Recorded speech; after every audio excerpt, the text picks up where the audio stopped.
tonight we begin our journey far from the bright peaks of Olympus, far from the feasts of the gods, far from golden halls ringing with laughter and song. Instead, you find yourself standing beneath a sky filled with silent stars. The air is cool. A faint wind moves through dark cypress trees. Somewhere in the distance, waves strike unseen cliffs. And beneath your feet lies a kingdom few mortals ever wish to visit. A kingdom of shadows, a kingdom of memory, a kingdom ruled by one of the most misunderstood figures in all mythology, Hades. Even now, thousands of years after the first Greek storytellers whispered his name beside sacred fires, a mystery remains. Why was the ruler of the dead feared more than he was hated? Why did people avoid speaking his name, yet still honor him? And perhaps most importantly, who was Hades beyond the stories? Was he truly a cruel god ruling over endless darkness? Or was he something far more complicated? A lonely king, a dutiful guardian, a figure trapped by destiny long before he ever sat upon his throne. Tonight you will walk beside him. You will witness his beginnings, his victories, his losses, his loves, and the quiet burden he carried for eternity. So before we continue tonight's journey, take a moment to like the video and subscribe, but only if you genuinely enjoy exploring these ancient stories together. Now settle comfortably. Allow the world around you to grow distant. Let the worries of the day drift away like mist across a moonlit harbour. And together, let us travel back to a time before Olympus ruled the heavens. A time before heroes, before temples, before the names of the gods became known throughout Greece. In the beginning there was uncertainty. Ancient poets described a universe not yet fully formed. The seas were young. Mountains still seemed wild and untamed. The boundaries between earth, sky and sea felt fragile. Everything existed within a vast cosmic family. The Titans ruled creation. Their power appeared eternal, their authority unquestioned. Among them stood a mighty king, Cronus. His strength was legendary, his will seemed unstoppable. Yet even the greatest rulers carry hidden fears. And fear often arrives disguised as prophecy. One evening, according to ancient traditions, a warning entered the life of Cronus. The details vary from story to story. Some versions speak of divine prophecy. Others suggest mysterious revelations from older cosmic powers. But the message remained the same. One day, one of his children would overthrow him. The prediction settled deep within his mind, like a thorn, like a wound that refused to heal. The more he considered it, the more it grew. Fear became suspicion, suspicion became obsession, and obsession began shaping the future. Perhaps this is one reason the story of Hades feels so human despite its divine scale. It begins not with power, but with fear. A parent terrified of losing control. A family damaged before it even had a chance to exist. Far above the earth, stars moved quietly through the darkness. Sacred winds crossed distant waters. Life continued. Yet destiny had already begun weaving its first threads. Soon a child would be born. And that child would become one of the most powerful gods in existence. But his first experience of life would not be joy. It would not be warmth. It would not be love. Instead, it would be imprisonment. As you stand beneath the stars and listen to the distant sounds of the ancient world, you can almost feel the tension gathering. The future king has not yet appeared, yet his fate is already taking shape. The Greeks often believed that destiny announces itself long before anyone recognizes it. Sometimes through dreams, sometimes through signs, sometimes through quiet feelings no one fully understands. In later centuries, storytellers would remember strange omens connected with the children of Cronus, birds circling unexpectedly above sacred places, unusual storms arriving without warning, mysterious silences in forests normally filled with life. Whether these tales emerged later or belong to older traditions remains uncertain. Historians continue to debate the origins of many such details, yet the symbolism feels clear. Nature itself seems to sense that something important was approaching.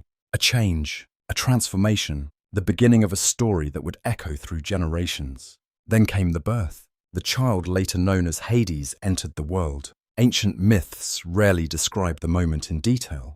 There are no celebrations preserved in surviving literature, no descriptions of loving embraces, no joyful songs. Instead, the shadow of prophecy hung over everything. Cronus saw not a son. He saw a threat, a possible future enemy, a danger that might someday destroy his power.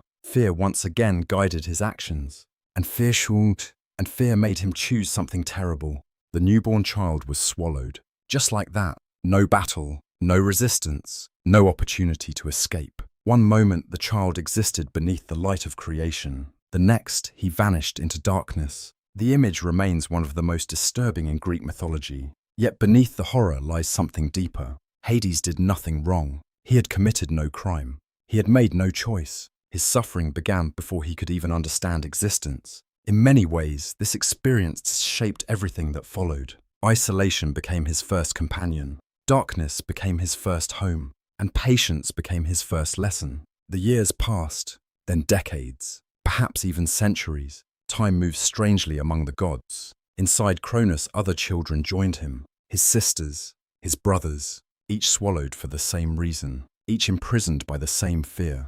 Together, they existed within an impossible confinement. What was that experience like? No one truly knows. Ancient traditions disagree. Some portray the swallowed children as unconscious. Others suggest they remained aware, listening, waiting, enduring. The uncertainty creates one of the great mysteries surrounding Hades. If he remained conscious during those years, imagine what that might have done to him. Imagine endless darkness, no sunrise, no moonlight, no changing seasons, no distant music, only waiting, only silence, only time. Perhaps that is why later myths often portray Hades differently from Zeus and Poseidon. He rarely seeks attention. He rarely craves praise. He rarely pursues endless adventures. A being raised in darkness may learn different lessons than those raised beneath the sun. Of course, this is interpretation. Ancient myths never state such things directly. Yet some researchers believe these early experiences help explain the unique character that emerges later. A ruler who values order. A king comfortable in quiet places. A god who understands isolation better than almost anyone. As centuries slipped past, another mystery quietly unfolded elsewhere. One child had not yet been born, one final son, and a destiny was already moving to protect him. Far beyond Cronus's awareness, the future was preparing a challenge. The prophecy remained alive, waiting, growing, like a seed beneath winter soil. The imprisoned children could not know this. Hades could not know this. Yet beyond the darkness surrounding him, another thread of fate was beginning to move. A child named Zeus would soon enter the story, and with him would come the first hope Hades had ever known. But that chapter still lay hidden beyond the horizon of destiny. For now the darkness remained unbroken, and the forgotten prince continued to wait. The darkness continued, not the gentle darkness of evening, not the comforting darkness that arrives when a fire burns low and the world prepares for sleep. This was a different kind of darkness, a darkness without horizon, without moonlight, without stars, without any sign that time was passing at all. And within that darkness Hades remained, waiting, enduring, existing within the impossible prison created by his father's fear. As you walk beside the story, you begin to notice something unusual. Many heroes in mythology are shaped by adventures. Others are shaped by battles. Some are shaped by great loves or devastating losses. But Hades is different. Long before he rules a kingdom, long before he meets Persephone, long before mortals fear his name, he is shaped by absence. The absence of freedom, the absence of choice, the absence of light. Perhaps that is why his story feels quieter than those of many gods. His life begins inwardly, in silence,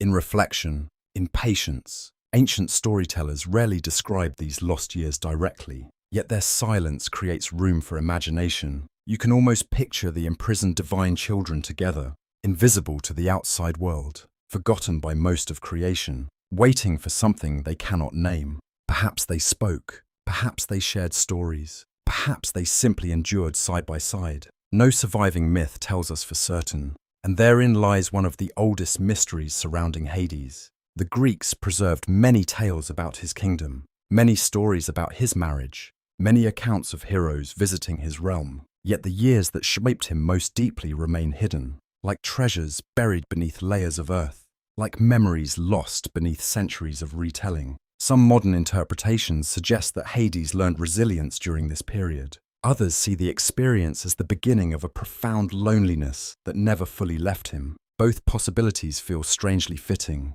Because when you look at the ruler, he eventually becomes patient, stands at the center of everything. Patience in judgment, patience in duty, patience in suffering. These qualities rarely emerge from easy lives. Meanwhile, outside the prison, Cronus continued ruling the universe. At first, his actions seemed successful. The prophecy appeared defeated. Each child disappeared. Each potential rival removed. The future secured, or so he believed. Yet prophecies possess a peculiar nature in Greek mythology. The harder someone tries to avoid them, the closer they often come to fulfillment. Again and again, ancient stories return to this idea. Fear creates the very future it hopes to prevent. And nowhere is this theme more visible than in the life of Cronus. The Titan king became increasingly watchful, increasingly suspicious. Some traditions describe troubling dreams, disturbing his sleep, visions of collapsing thrones, visions of storms gathering over sacred mountains, visions of unseen enemies approaching through mist. Whether these dreams belong to the oldest myths remains uncertain, yet they reflect an important truth.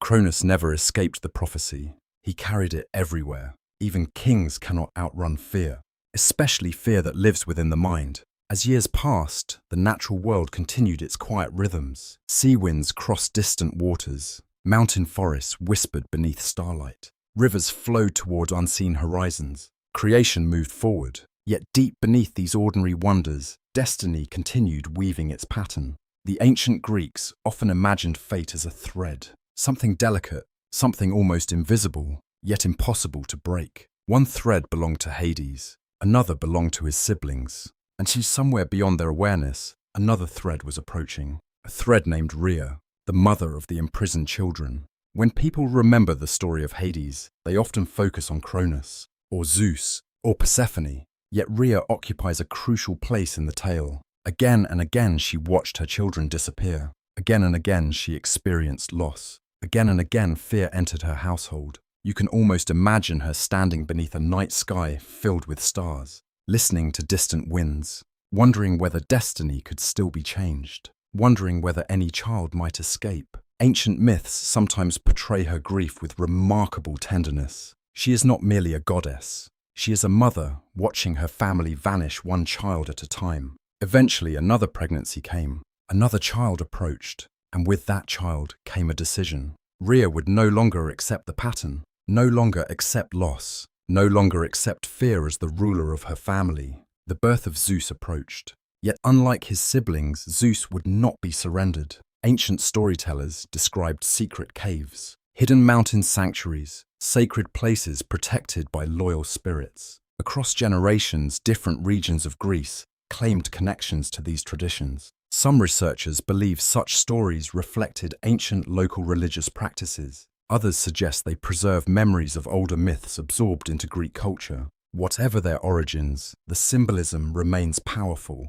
Hope often begins in hidden places, far from the centers of power, far from the attention of kings, far from the reach of fear. As Zeus grew in secrecy, Hades remained unaware. He could not see the mountains. He could not hear the sea. He could not know that salvation was slowly approaching. Imagine that uncertainty. Imagine existing without any reason to believe circumstances will ever change. No promise, no prophecy, no sign of rescue, only endless continuation. Many mortals throughout history would later find comfort in stories like this, not because they shared divine power, but because they understood waiting, they understood hardship, they understood surviving periods when hope feels impossibly distant.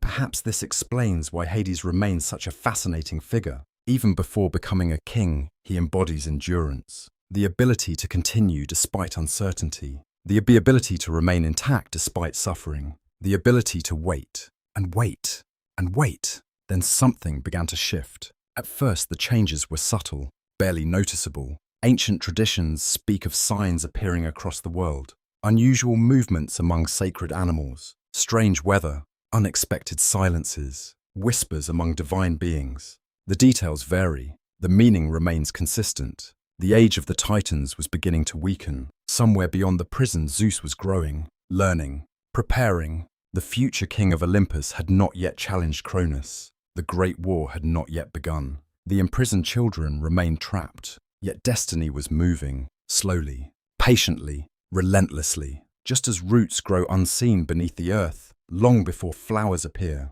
the future was advancing beneath the surface of events. If Hades sensed any of this, the myths do not say. Perhaps he noticed nothing. Perhaps he felt some faint change in the fabric of existence. Perhaps ancient instincts whispered that darkness would not last forever. No one can know. And that uncertainty adds another layer to his story. Some mysteries survive precisely because they were never meant to be solved. As the centuries turned, the universe approached a turning point. Fear had ruled long enough. Prophecy had waited long enough. The hidden child had grown strong, and the forgotten prisoners were closer to freedom than they could possibly imagine. Far away beneath mountain shadows, and beneath skies crowded with stars, Zeus was preparing to step forward. The age of waiting was nearing its end, and somewhere within the darkness that had shaped his entire existence, Hades stood unknowingly at the edge of transformation. The prison still held him, but destiny was already reaching for the lock. The first sign was not a sound, not a voice, not the clash of weapons. It was a change, a subtle disturbance moving through the darkness that had surrounded Hades for longer than memory itself. Something was happening, something beyond the prison, something beyond the reach of Cronus. For countless years, existence had remained unchanged. The darkness endured, the waiting continued, the future seemed frozen. Then almost imperceptibly the balance began to shift. Ancient myths often describe great transformations this way, not as sudden explosions of destiny, but as quiet movements beneath the surface, a ripple before a storm, a distant tremor before a mountain awakens, a single thread being pulled from an enormous tapestry. As you stand beside the young god in those final days of imprisonment, you can almost sense the universe holding its breath. The age of the Titans was approaching its end, and yet Cronus remained unaware. Or perhaps he sensed danger, but could no longer identify its source. Some surviving traditions describe him becoming increasingly restless. His confidence diminished, his certainty faded. The prophecy he had tried so desperately to avoid still lingered within his thoughts, like a shadow, like a wound, like an echo that refused to disappear. Far away, hidden among mountains and sacred caves, Zeus had become a young god. The infant protected from his father's hunger no longer needed protection. He had grown strong, strong enough to challenge fate itself. Ancient storytellers loved this moment because it reflects one of mythology's oldest themes: the child who survives, the forgotten hope, the future concealed until the proper moment arrives. And now that moment had come. Night settled over distant seas. Winds crossed lonely cliffs. Stars watched silently overhead. Then Zeus began his return. Many versions of the myth survive. The details vary. Some traditions tell of clever deception. Others describe divine assistance from powerful allies. Some speak of magical potions prepared by ancient beings older than the Olympians themselves. Historians continue to debate which versions emerged first. Yet all surviving accounts agree on the outcome. Cronus would be forced to release the children he had swallowed. The prison was about to break. Imagine the moment. After centuries of darkness, after centuries of silence, after centuries of uncertainty, everything changes. The myths describe Cronus disgorging the imprisoned gods. One by one, his children emerged back into existence. Hestia, Demeter, Hera, Poseidon, and Hades, the forgotten prince, returned. It is one of the most extraordinary scenes in all Greek mythology, not merely because a miracle occurs, but because of what Hades experiences. For the first time he sees the world, not as a distant possibility, not as a dream, as reality. You can almost imagine the overwhelming sensation. Light, actual light, not memory, not imagination. Sunlight touching stone, sunlight touching mountains, sunlight touching his face. Perhaps the brightness seemed unbearable at first. Perhaps the colors appeared impossibly vivid. Blue skies stretching endlessly overhead, white clouds drifting across the horizon, the shimmering surface of distant seas. Everything new, everything astonishing. Even the simplest details must have felt miraculous. The smell of salt carried by ocean winds, the warmth of sunlight against skin, the sound of birds moving through olive groves, the movement of grass beneath gentle breezes. Things most beings take for granted, things Hades had never known. The Greeks rarely paused to describe these sensory experiences, yet they linger quietly beneath the story. Because freedom means little without contrast, And no one understood contrast better than Hades. He had known only darkness. Now he witnessed light. He had known only confinement. Now he stood beneath an open sky. The transformation was almost impossible to comprehend. Yet another surprise awaited him. His brother, Zeus. Imagine seeing someone who owes his existence to the very chance that denied yours. Someone who escaped while you remained imprisoned. Someone raised beneath the stars while you waited in darkness. Such a meeting could easily have produced resentment, jealousy, bitterness. Yet Greek mythology offers little evidence of such feelings. Instead, the brothers appear united by necessity, united by purpose, united by a shared enemy, Cronus. This relationship would become one of the defining forces of Hades' life. Unlike many later stories that emphasize conflict among gods, the early bond between the brothers appears remarkably strong. They needed one another.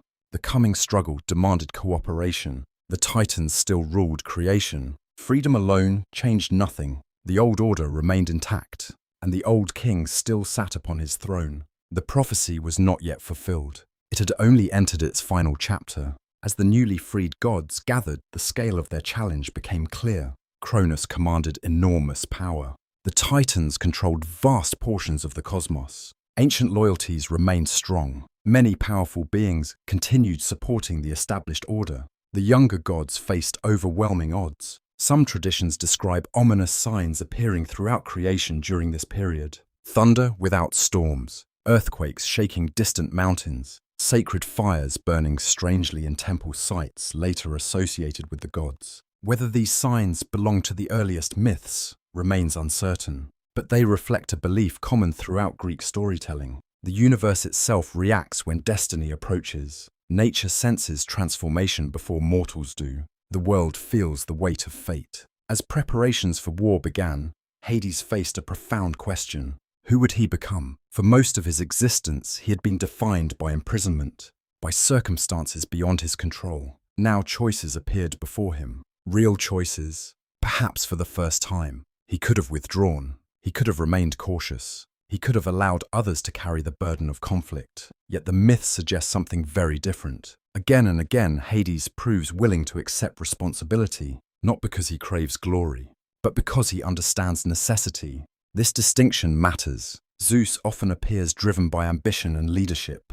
Poseidon frequently embodies power and pride. Hades reveals another quality, duty, a willingness to do what must be done, even when recognition is unlikely. Some modern scholars believe this characteristic helps explain why ancient Greeks viewed him differently than later audiences. He was not a villain. He was a ruler, a guardian, a figure defined by obligation. Those traits are already visible here, even before he possesses a kingdom, even before he wears a crown, even before he descends into the underworld. As the young gods prepared for war, stories tell of councils and strategies. Plans formed beneath starlit skies. Alliances emerged. Old loyalties fractured. The future hung uncertainly between victory and disaster. No one could guarantee success, not even Zeus. That uncertainty gave the coming conflict its power. Prophecy suggested change, but prophecy never explained the cost. Victory would require sacrifice, loss,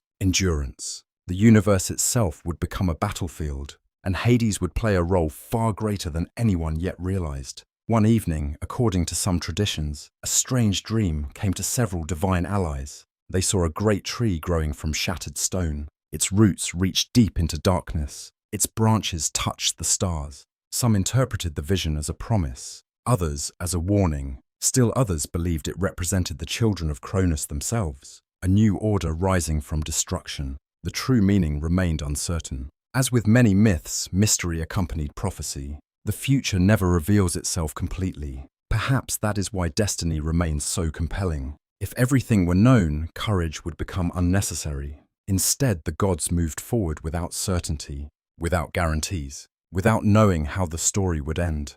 The war had not yet begun, but already the first chapter of Hades' transformation was complete. The forgotten prisoner had become a free god. The child swallowed by fear had stepped into the light. Yet freedom was only the beginning. Beyond the mountains, beyond the seas, beyond the reach of ordinary imagination, a conflict unlike any before, it was preparing to erupt. And within that coming storm, Hades would discover strengths hidden even from himself. The age of waiting had ended. The age of war was about to begin.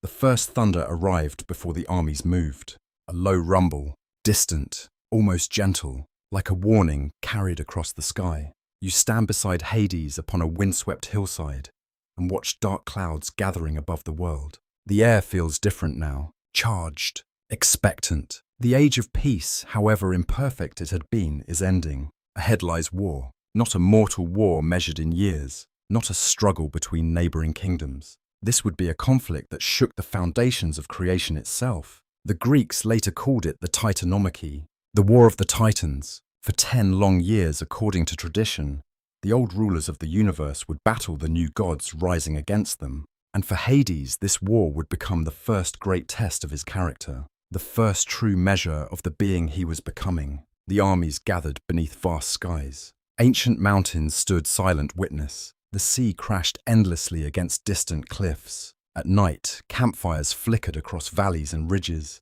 Their orange glow looked like scattered stars fallen to earth. Somewhere among those fires sat Hades and his siblings, no longer prisoners, not yet rulers, something in between, a generation suspended between past and future. The uncertainty must have felt immense. Prophecy promised victory, but prophecies are rarely straightforward. Many ancient myths contain warnings hidden within promises. Victory may arrive, but never without cost. As the war approached, strange signs reportedly appeared across the world. Ancient storytellers loved omens, and the Titanomachy inspired many of them. Birds flew in unusual formations. Wolves howled beneath clear skies. Springs once known for calm waters suddenly churned without explanation. Whether these details belong to original traditions or emerged later, they reveal something important about Greek thought. The universe was alive. Nature itself participated in great events. When destiny moved, the world noticed.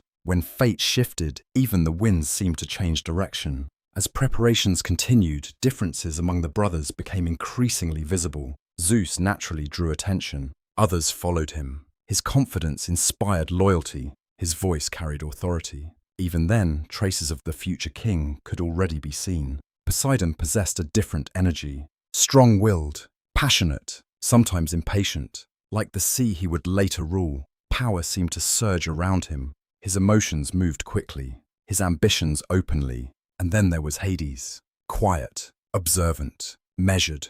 The more you watch him, the more apparent his nature becomes. While others rush toward action, he studies. While others speak, he listens. While others seek recognition, he focuses on necessity. Ancient myths rarely place him at the center of dramatic speeches. Instead, his strength often appears in moments of resolve, moments requiring endurance, patience, discipline. The war would reveal all three. The first battles were brutal. Ancient poets struggled to describe them. How do you portray gods fighting beings older than mountains? How do you capture the scale of forces shaping the cosmos? The myths answer through imagery, thunder-splitting skies, mountains hurled as weapons, seas boiling beneath impossible storms, entire landscapes transformed by divine violence. The descriptions feel dreamlike, yet beneath the spectacle lies something profoundly human: conflict, family against family, children against parents, brothers against uncles.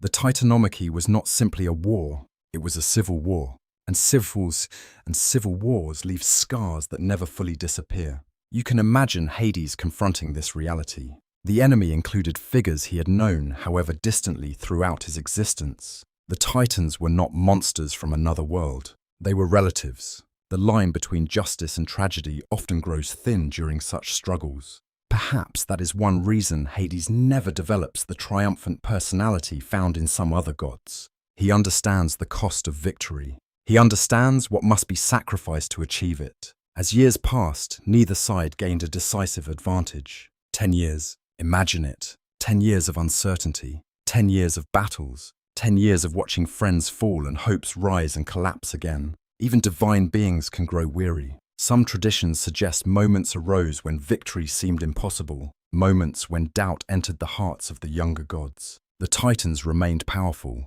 Cronus still resisted. The prophecy had not yet fulfilled itself, and no one knew whether it ever would. One night, according to an ancient tradition preserved in fragments, A mysterious dream visited several divine allies. A black eagle soared through a storm, lightning illuminated its wings. Then it vanished into darkness. Interpretations varied. Some saw victory, others saw warning. Still others believed the dream belonged specifically to Hades, an omen connected with the unseen realm he would someday rule. The truth remains uncertain, but uncertainty often gives myths their power. Questions linger long after answers fade. Eventually, Zeus realized something crucial. The war could not be won through strength alone. New allies were needed, powerful allies, ancient allies. Deep beneath the earth, imprisoned by Cronus, existed beings even the Titans feared. The Cyclopes and the Hundred-Handed Ones, creatures of immense strength, creatures forgotten by much of the world. The decision to free them changed everything. Interestingly, this moment mirrors Hades' own story. The forgotten rescuing the forgotten, the imprisoned liberating the imprisoned. Perhaps Hades understood these beings better than anyone. He knew confinement. He knew isolation. He knew what it meant to wait for freedom. Together, the young gods descended into the deep places of the world. Torchlight flickered against ancient stone. Cold air moved through endless caverns. The smell of earth surrounded them. The journey itself feels almost symbolic. Before Hades could become ruler of the underworld, he first had to travel through darkness willingly rather than unwillingly. A subtle transformation was occurring. Darkness no longer represented imprisonment. It was becoming something else, a place he could navigate, a place he could understand, a place that felt strangely familiar. The prisoners were freed, the alliances forged, and gratitude followed. The Cyclopes, master craftsmen of mythic tradition, wished to repay their rescuers. They would create gifts, extraordinary gifts, gifts capable of changing the course of the war. At the time, no one fully understood how important these gifts would become, not even Hades. For now, the conflict continued, yet the balance had shifted. The younger gods possessed new strength, new allies, new hope, and hope can be more powerful than armies. As seasons passed, victories slowly accumulated. The old certainty surrounding Titan rule began to fracture. Cracks appeared where none had existed before. The prophecy moved closer, closer, closer still. Cronus could no longer stop it, though perhaps he sensed the truth already. Perhaps somewhere deep within his thoughts, he understood what was coming. Fear had guided his choices. Fear had swallowed his children. Fear had shaped an age, and now fear was preparing to destroy everything it had tried to protect. The war was not yet over. The greatest battles still lay ahead.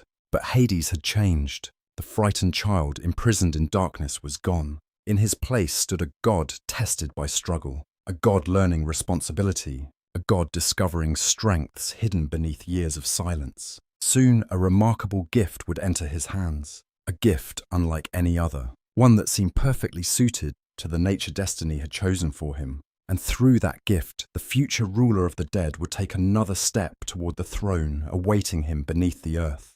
But first the fires of war would burn a little longer, and fate still had several lessons left to teach. The war had changed Hades. Not suddenly, not dramatically. The transformation happened the way mountains change, slowly, almost invisibly. Yet by the 10th year of the Titanomachy, the silent prince who had emerged from darkness was no longer the same being who first saw the sky. Conflict had revealed hidden strengths, responsibility had sharpened his character, and patience had become one of his greatest weapons. Now destiny prepared to place another weapon in his hands, a gift forged in the deepest places of the world, a gift that would follow him for eternity.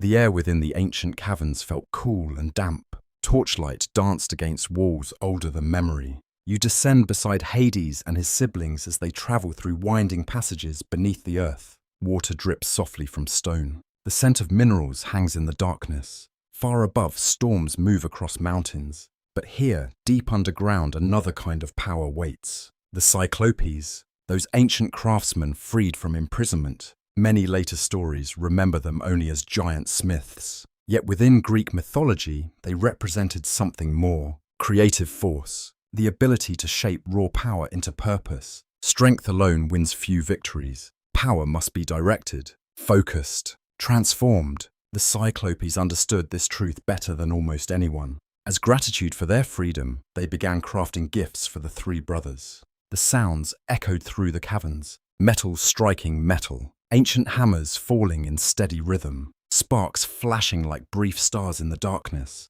The atmosphere feels almost sacred, like a ritual, like destiny being forged into physical form. First came Zeus. For him, the Cyclopes created the thunderbolt, a weapon embodying skystorm and authority. Even now, thousands of years later, it remains one of mythology's most recognizable symbols. Lightning itself became an extension of his will. Then came Poseidon. His gift was the trident, three-pronged, powerful, a symbol of command over oceans and earthquakes. With it, he could stir seas and shake mountains. The weapon suited him perfectly. Direct, visible, forceful. Then the craftsman turned toward Hades. And here the story becomes especially fascinating, because the gift they created reflected something essential about his nature. It was not a spear, not a sword, not a weapon designed to command attention. Instead, they forged a helmet, the Helm of Darkness, the Helm of Invisibility, a creation unlike any other. When worn, it concealed its bearer completely. The wearer could move unseen, unnoticed, hidden from gods and titans alike. At first glance, the gift seems unusual. Why give invisibility to one of the most powerful gods in existence? Why not provide something more dramatic, something more destructive? Ancient storytellers may have understood something important. Power takes many forms. Not all strength announces itself. Not all influence arrives with thunder. Sometimes the greatest force operates quietly, patiently, unseen. The helmet reflected the qualities already emerging within Hades. He was not becoming a god of spectacle. He was becoming a god of inevitability, a figure whose presence could be felt even when unseen, a ruler whose authority did not require constant display. Some researchers believe the symbolism runs even deeper. Death itself often arrives invisibly. No banners, no warnings, no dramatic announcements. One moment life continues. The next, everything changes. The helmet mirrors that mystery, that quiet transition, that unseen movement from one state of existence to another. Whether ancient worshippers consciously interpreted it this way remains uncertain, but the connection feels difficult to ignore. As Hades accepted this gift, perhaps he sensed some deeper significance. Perhaps not. The myths remain silent, yet sometimes silence invites reflection, and Hades has always been a figure surrounded by meaningful silence. The new weapon soon proved its value. The war continued. Battles still raged across creation. The Titans remained dangerous. Victory remained uncertain. But now the younger gods possessed advantages their enemies could not easily counter.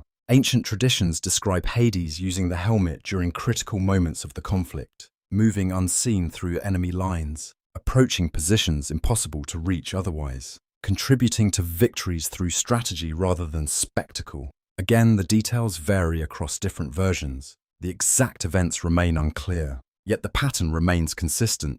Hades excels through patience and precision, not reckless aggression, not overwhelming force, measured action, the qualities of a future ruler. As the months passed, another interesting development occurred. The darkness that once imprisoned him became increasingly familiar, comfortable even, not because he loved suffering, not because he desired isolation, but because he understood hidden places better than most beings. The underground realms no longer felt threatening. They felt known, predictable, understandable. This subtle change foreshadows everything that follows. Long before Hades rules the underworld, he develops a relationship with darkness itself. Not fear, not hatred, familiarity. The distinction matters. Many later interpretations portray him as sinister because he rules the dead.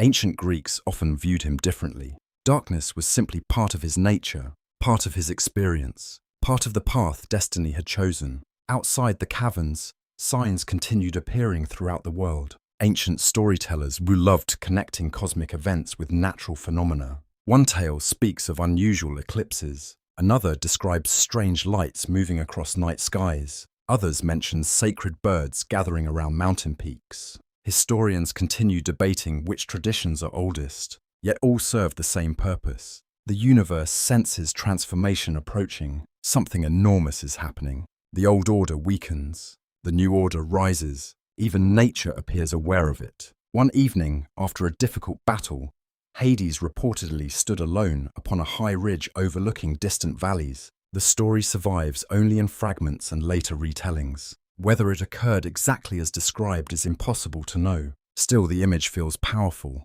A young god watching moonlight spread across the world, watching rivers glimmer like silver threads, watching clouds drift across the stars. For most beings, such sights would feel ordinary. For Hades, they remained precious. He had spent centuries deprived of beauty. Every glimpse of the world carried meaning. Perhaps this appreciation partly explains why he later governs his kingdom with such seriousness. He understands value. He understands what it means to lose things. Freedom, light, connection. These are not abstract concepts to him. They are experiences earned through suffering. And suffering often deepens perspective. The war continued. Victories multiplied. The Titans gradually lost ground. Yet destiny still withheld its final outcome. The Greeks understood something many later stories forget. Prophecy is not certainty. It is possibility, a future that must still be reached, a destination requiring effort, sacrifice, courage. As long as Cronus remained undefeated, the outcome remained incomplete. The prophecy waited, the world waited, the brothers waited, and Hades continued changing. The helmet became more than a weapon. It became a symbol, a reflection of the role he would someday occupy, a ruler unseen by most mortals, a king dwelling beyond ordinary sight, a guardian whose authority extended through hidden realms. Soon the war would reach its climax. Soon Cronus would face the consequences of choices made long ago. Soon the prophecy that haunted an entire age would finally demand fulfillment. And when that moment arrived, Hades would stand, not as a forgotten prisoner, not as a frightened child, but as one of the most powerful gods in creation. Yet victory carries its own mysteries. For beyond the fall of the Titans awaited another question, a question no prophecy had fully answered. When the war ended, what kind of world would emerge from its ashes, and what place would Hades hold within it? The answer waited just beyond the horizon of fate. The end of an age rarely arrives all at once. It comes in pieces, a lost battle, a broken alliance, a confidence that slowly begins to fade. Like the final moments of a sunset, the light does not disappear instantly. It withdraws little by little. So it was with the reign of Cronus. For years, the Titan king had appeared invincible. His authority stretched across creation. His commands shaped the cosmos. His name inspired obedience. Yet beneath that appearance, cracks had already formed. The prophecy he feared had survived. The children he imprisoned had returned, and now they stood against him. The irony would not have been lost on ancient listeners. The very act meant to prevent destiny had made destiny possible. Had Cronus trusted his children, perhaps events might have unfolded differently. Had he ruled without fear, perhaps his throne would have endured longer. But fear rarely produces wisdom. Fear narrows vision. Fear transforms possibilities into threats. Fear convinces rulers to destroy what they should protect. And fear had guided Cronus for far too long. You stand beside Hades on a battlefield unlike any ordinary battlefield. Mountains loom beneath storm-dark skies. Thunder rolls across distant horizons. The air smells of rain and stone. Around you, gods and titans prepare for another confrontation. Another struggle in a war already lasting longer than many mortal civilizations. Yet something feels different now. The balance has shifted. The titans know it. The younger gods know it. Even the winds seem to know it. Ancient traditions describe the final phase of the Titanomachy with imagery both beautiful and terrifying. Lightning tears through clouds. Seas rise against coastlines. The earth trembles beneath unimaginable force. Entire landscapes appear caught between destruction and rebirth. To modern readers, these scenes may feel exaggerated. To the Greeks, they conveyed an essential truth. The conflict represented more than politics, more than power. It represented the transformation of the cosmos itself. An old order was dying. A new one was being born. Such transitions are never gentle. As battles intensified, Hades continued proving himself in ways different from his brothers. Zeus inspired, Poseidon overwhelmed, Hades endured. Again and again the myths reveal this quality. Endurance, a willingness to continue when circumstances remain difficult, a willingness to shoulder burdens others might avoid. This trait would define his future far more than any weapon or crown. One night, according to a lesser-known tradition, a strange silence settled across part of the battlefield. The winds stopped, birds vanished, even the distant sounds of combat seemed muted. Some interpreted this as an omen, a pause before destiny spoke, a breath taken by the universe itself. Whether such stories emerged early or late remains uncertain, yet they reflect a common belief. Great endings announce themselves, not always through noise, sometimes through stillness, sometimes through absence, sometimes through moments that feel suspended outside ordinary time. The final confrontations approached. Cronus could no longer ignore reality. The children he once swallowed now stood as powerful gods. The future he feared had arrived, and there was no path backward. Imagine his perspective for a moment, the ruler of creation, the master of an age, watching prophecy unfold before his eyes, watching certainty collapse, watching control slip away.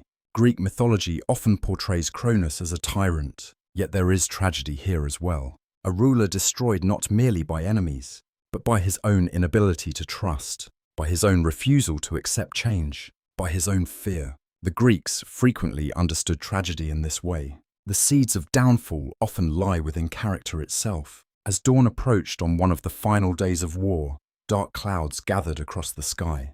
The sea churned restlessly, thunder echoed amongst mountains. The atmosphere felt charged with inevitability. The younger gods advanced, the Titans resisted, and somewhere amid the chaos stood Hades, no longer hidden, no longer imprisoned, no longer defined by suffering alone. His journey had already transformed him. Yet another transformation awaited.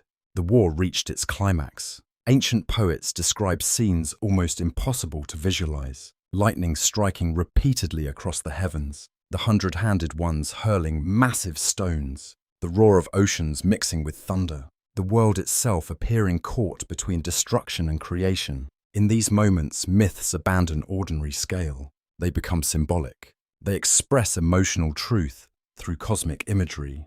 The universe feels enormous because the stakes are enormous. The battle feels impossible because history itself hangs in the balance. And then at last, the outcome arrives. The Titans fall. The long war ends. The prophecy fulfills itself. Cronus is defeated. The reign that once seemed eternal comes to an end. For many stories, this would be the moment of celebration, the triumphant conclusion, the victory feast. Yet the life of Hades rarely follows expected patterns, because beneath the victory lies a more complicated emotion. Loss, not personal defeat, not regret, something subtler, the recognition that an age has ended forever. The enemy was also family. The tyrant was also a father.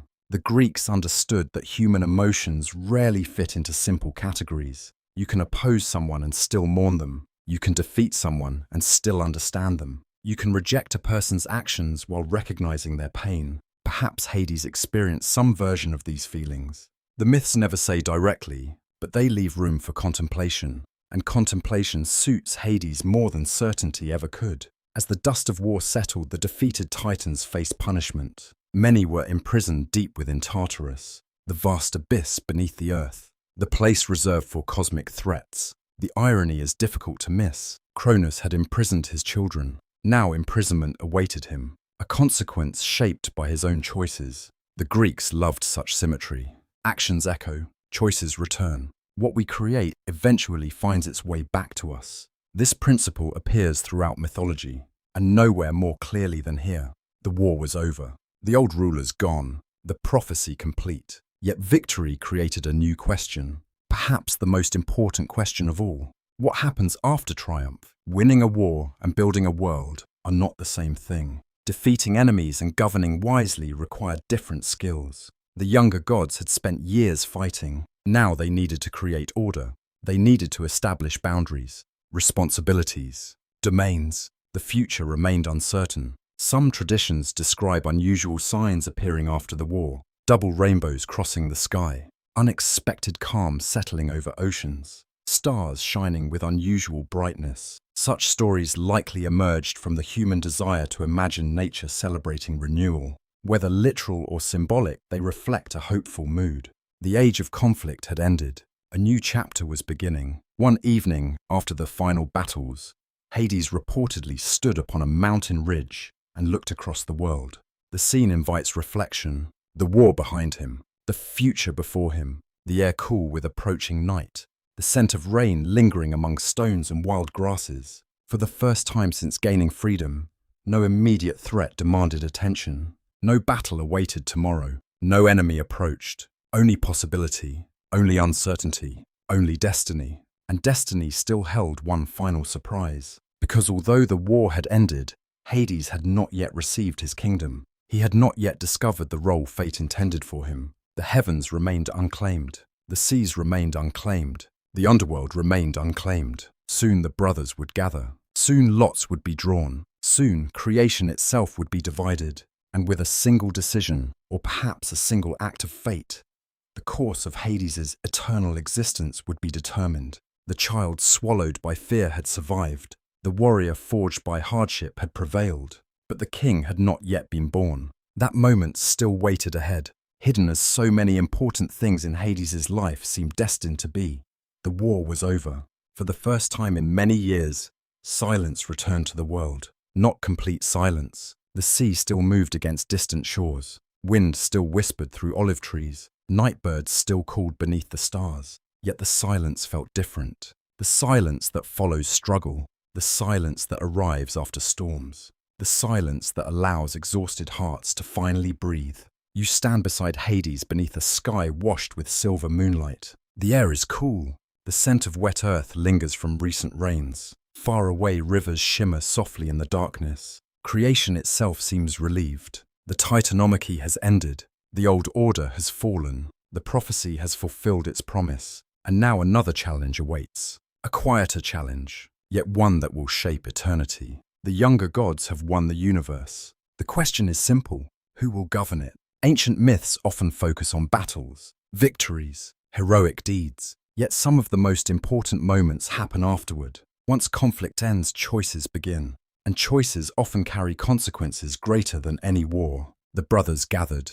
Zeus, Poseidon, Hades. 3 survivors, 3 victors. 3 sons of Cronus standing at the threshold of a new age. Together, they faced a decision unlike any before it. How should creation be divided? How should power be shared? How should order emerge from chaos? Different cultures might imagine arguments, negotiations, perhaps even another conflict. Yet Greek mythology preserves a surprisingly elegant solution. Lots would be drawn, chance would decide, or perhaps fate disguised itself as chance. The Greeks often blurred the distinction. What appears random may conceal deeper purpose. What appears accidental may belong to destiny. Even now, thousands of years later, people continue debating this idea. Was the division of the cosmos coincidence or inevitability? The myths never answer directly, and perhaps they never intended to. As dawn approached, preparations began. The atmosphere feels almost ceremonial. No armies gather, no weapons clash. Instead, a strange stillness settles over the gathering. The outcome will determine the future of gods and mortals alike. Yet no one knows what that future will be. The heavens wait. The seas wait. The earth waits. Even Hades waits. Perhaps this uncertainty affected him more deeply than others. For much of his life, destiny had been imposed upon him. Imprisonment, war, survival. Again and again, circumstances shaped his path. Now for one brief moment, possibility exists. Several futures remain open. Several lives remain unwritten. Ancient storytellers rarely describe his thoughts here, yet imagination naturally fills the silence. Did he hope for the sky? Did he dream of oceans? Did he desire freedom beneath endless sunlight after spending so long in darkness? No surviving text can tell us. The mystery remains, and that mystery matters, because what happens next has often been misunderstood. The lots were cast. Zeus received the heavens, Poseidon received the sea, and Hades received the underworld. Modern audiences frequently interpret this outcome as punishment, as though Hades somehow lost, as though he received the unwanted portion of creation. The ancient Greeks often saw things differently. To understand Hades, you must understand this distinction. The underworld was not originally imagined as a place of torture. It was not the equivalent of later concepts of hell. It was a kingdom, a vast realm, an essential realm, a necessary realm. Every mortal would eventually enter it. Every family would one day depend upon its order. Every generation would pass through its gates. Far from being insignificant, the underworld governed one of existence's most fundamental realities: death, memory, transition, the movement between worlds. Still, even understanding this one question remains: How did Hades feel? The myths offer only hints. Some traditions suggest acceptance, others imply reluctance. A few later interpretations imagine disappointment, yet none can claim certainty. You can almost picture him standing quietly after the lots are drawn, watching his brothers receive their domains.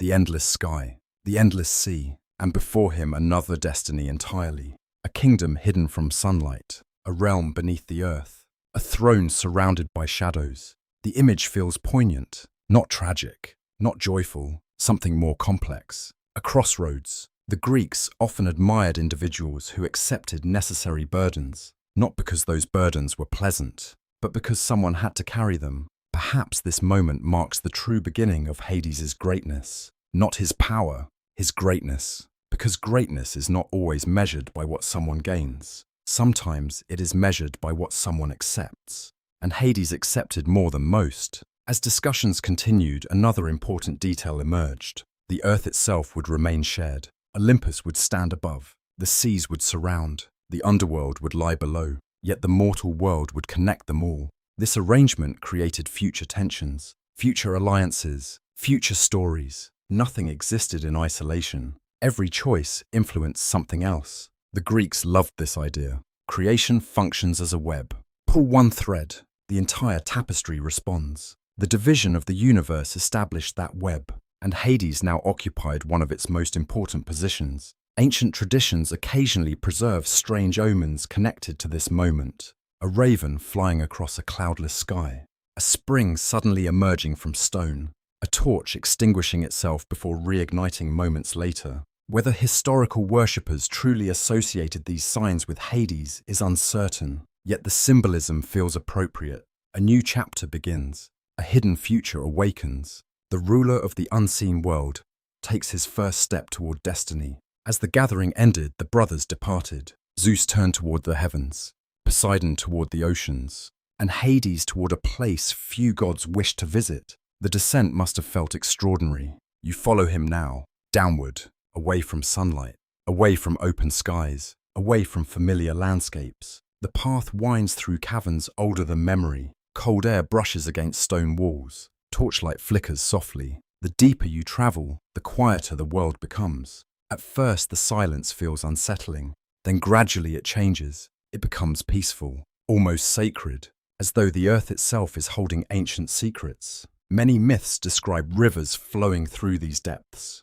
Dark waters moving through through endless passages, echoes drifting across unseen chambers. The atmosphere differs completely from Olympus. No feasts, no celebrations, no crowds, only stillness, only mystery, only responsibility. The underworld awaited its king, and yet another mystery emerges here. Ancient traditions disagree regarding the kingdom's original state. Some portray it as already organized. Others suggest Hades helped shape its structure. Historians continue debating these interpretations. What remains consistent is the result. The realm eventually became orderly, governed, balanced, a place where countless souls could arrive without chaos consuming everything. That achievement alone required extraordinary dedication. The work never ended. The responsibility never disappeared. Unlike many divine domains, the underworld operated constantly, every day, every night, every generation,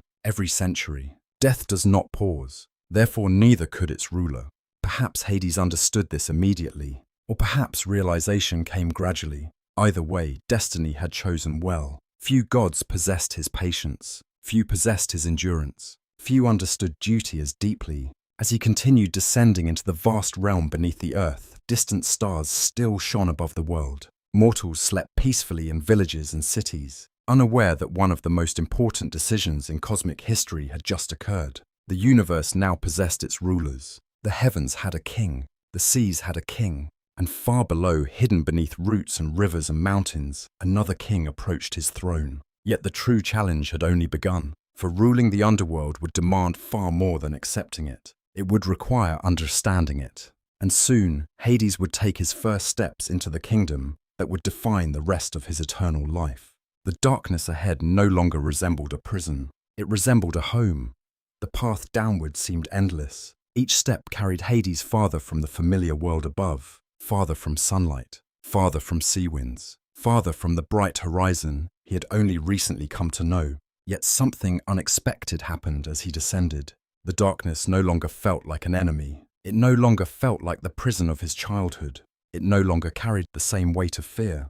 Instead, it felt ancient, quiet, waiting, as though the realm beneath the earth had been expecting him all along. You walk beside him through immense caverns carved by forces older than memory. Torchlight dances across walls streaked with silver and black minerals. Cool air moves steadily through hidden passages. Somewhere nearby, water echoes against stone. The sounds are soft, measured, unhurried.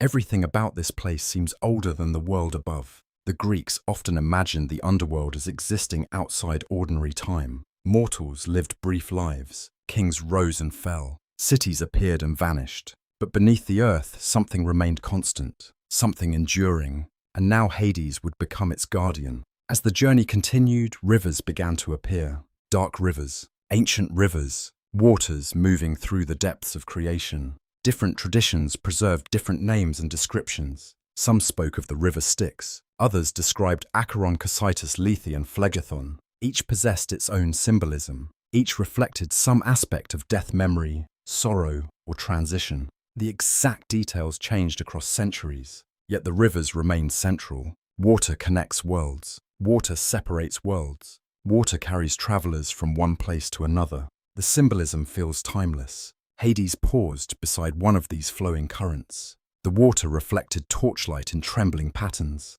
Gold and orange danced briefly upon the surface before disappearing into darkness. You can almost imagine him standing there in silence, listening, observing, trying to understand the kingdom fate had entrusted to him, because that is what this realm truly represented. Trust, responsibility, a burden requiring patience. The underworld could not govern itself. Without order, confusion would reign. Without structure, souls would wander endlessly. Without guidance, the balance between life and death might collapse. The Greeks understood something profound. Death is not merely an ending, it is a transition, a movement, a crossing, and crossings require guardians. As Hades moved deeper into his new domain, signs of its future purpose appeared everywhere. Vast caverns stretched beyond sight. Stone halls echoed with distant sounds. Ancient passages branched in countless directions. The scale feels astonishing. Larger than cities, larger than kingdoms, perhaps larger than imagination itself. No wonder the Greeks viewed it with such awe. Every human life eventually touched this realm. Every story eventually reached its gates. Every family eventually confronted its reality. The kingdom of Hades was not distant from mortal existence. It was woven into it. This understanding helps explain why ancient worshippers approached him with a unique mixture of respect and caution. They feared death, yet they recognized its necessity. They feared the underworld, yet they depended upon its order. The relationship was complicated, just as Hades himself was complicated. One ancient tradition tells of an unusual omen appearing shortly after his arrival. A white owl descended into the darkness. Instead of turning back toward the surface, it continued deeper into the realm. Some interpreted the sight as a blessing, others as a warning. Historians cannot determine whether the story belonged to early religious traditions or emerged much later. Yet its symbolism feels fitting. Wisdom entering darkness, knowledge seeking hidden places, a ruler learning to see what others avoid. As days or perhaps divine measures of time beyond mortal understanding passed, Hades began exploring his kingdom. The myths rarely describe this process in detail, yet it must have occurred. No ruler inherits a realm and immediately understands it. Knowledge requires experience. Understanding requires observation. Even gods must learn. You follow him through immense chambers where silence seems almost alive. You cross bridges suspended above shadowy rivers. You pass through regions illuminated by strange mineral glows hidden within stone. The atmosphere never feels chaotic. It feels solemn, orderly, waiting for direction, waiting for purpose, waiting for a king.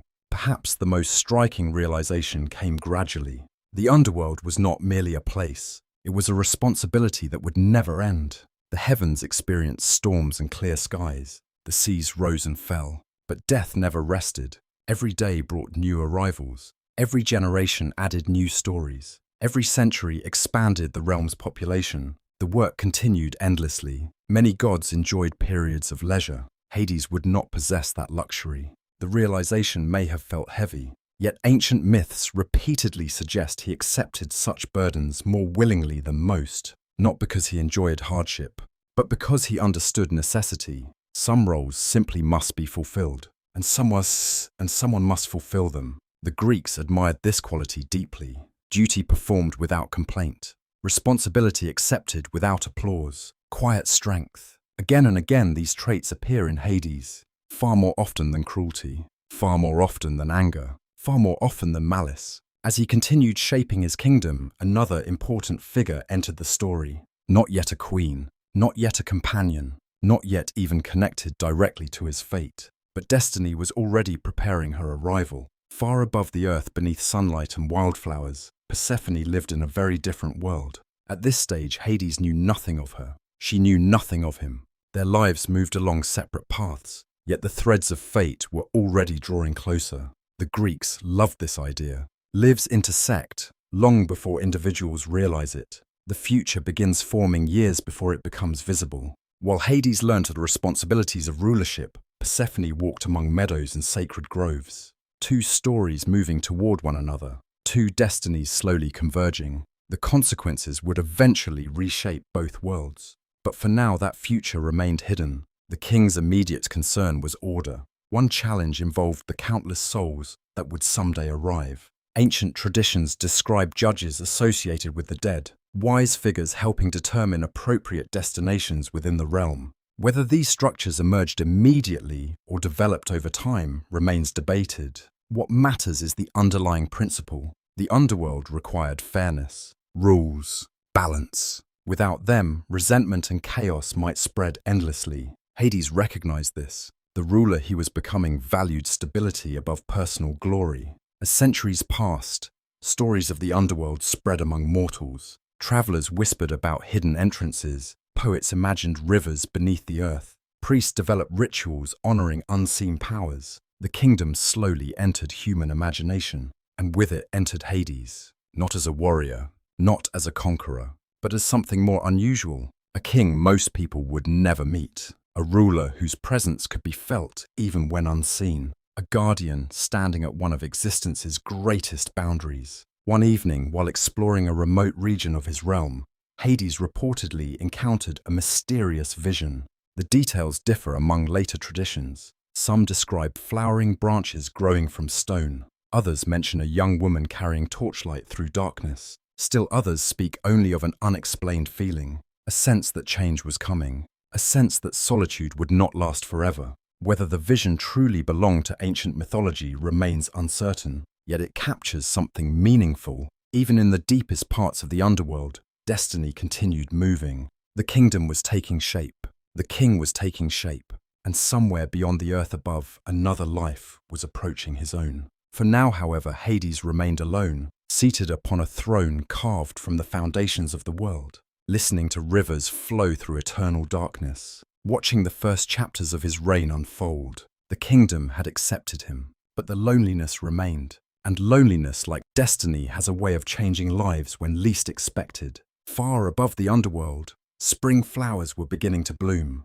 Spring returned to the world above. Wildflowers opened beneath warm sunlight. Olive trees stirred gently in the breeze. Shepherds guided their flocks across green hillsides. Children laughed beside village wells. Life continued in all its familiar beauty. Yet beneath every meadow, beneath every mountain, beneath every city and temple, another kingdom continued its work. Quietly, constantly, without rest. And at the center of that kingdom sat Hades. The young ruler had now spent many years within the underworld, long enough to understand its rhythms, long enough to understand its responsibilities, long enough to realize that ruling the dead required far more than power. It required balance. This is one of the most important truths about Hades, and one of the most misunderstood. Many later traditions portray him as a god obsessed with death. The ancient Greeks often saw something different. Death itself was not Hades. Death had its own divine figure.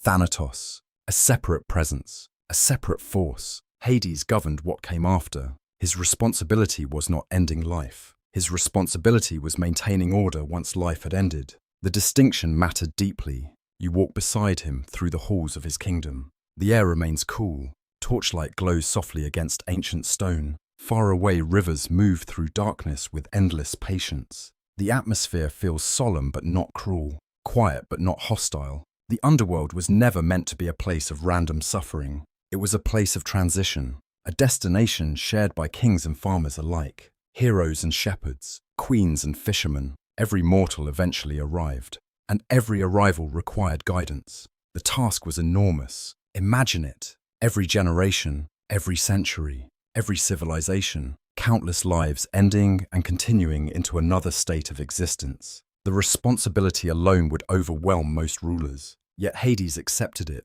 day after day, century after century, without complaint, without seeking admiration, without demanding praise. Perhaps this quality explains why ancient Greeks treated him with such unusual respect.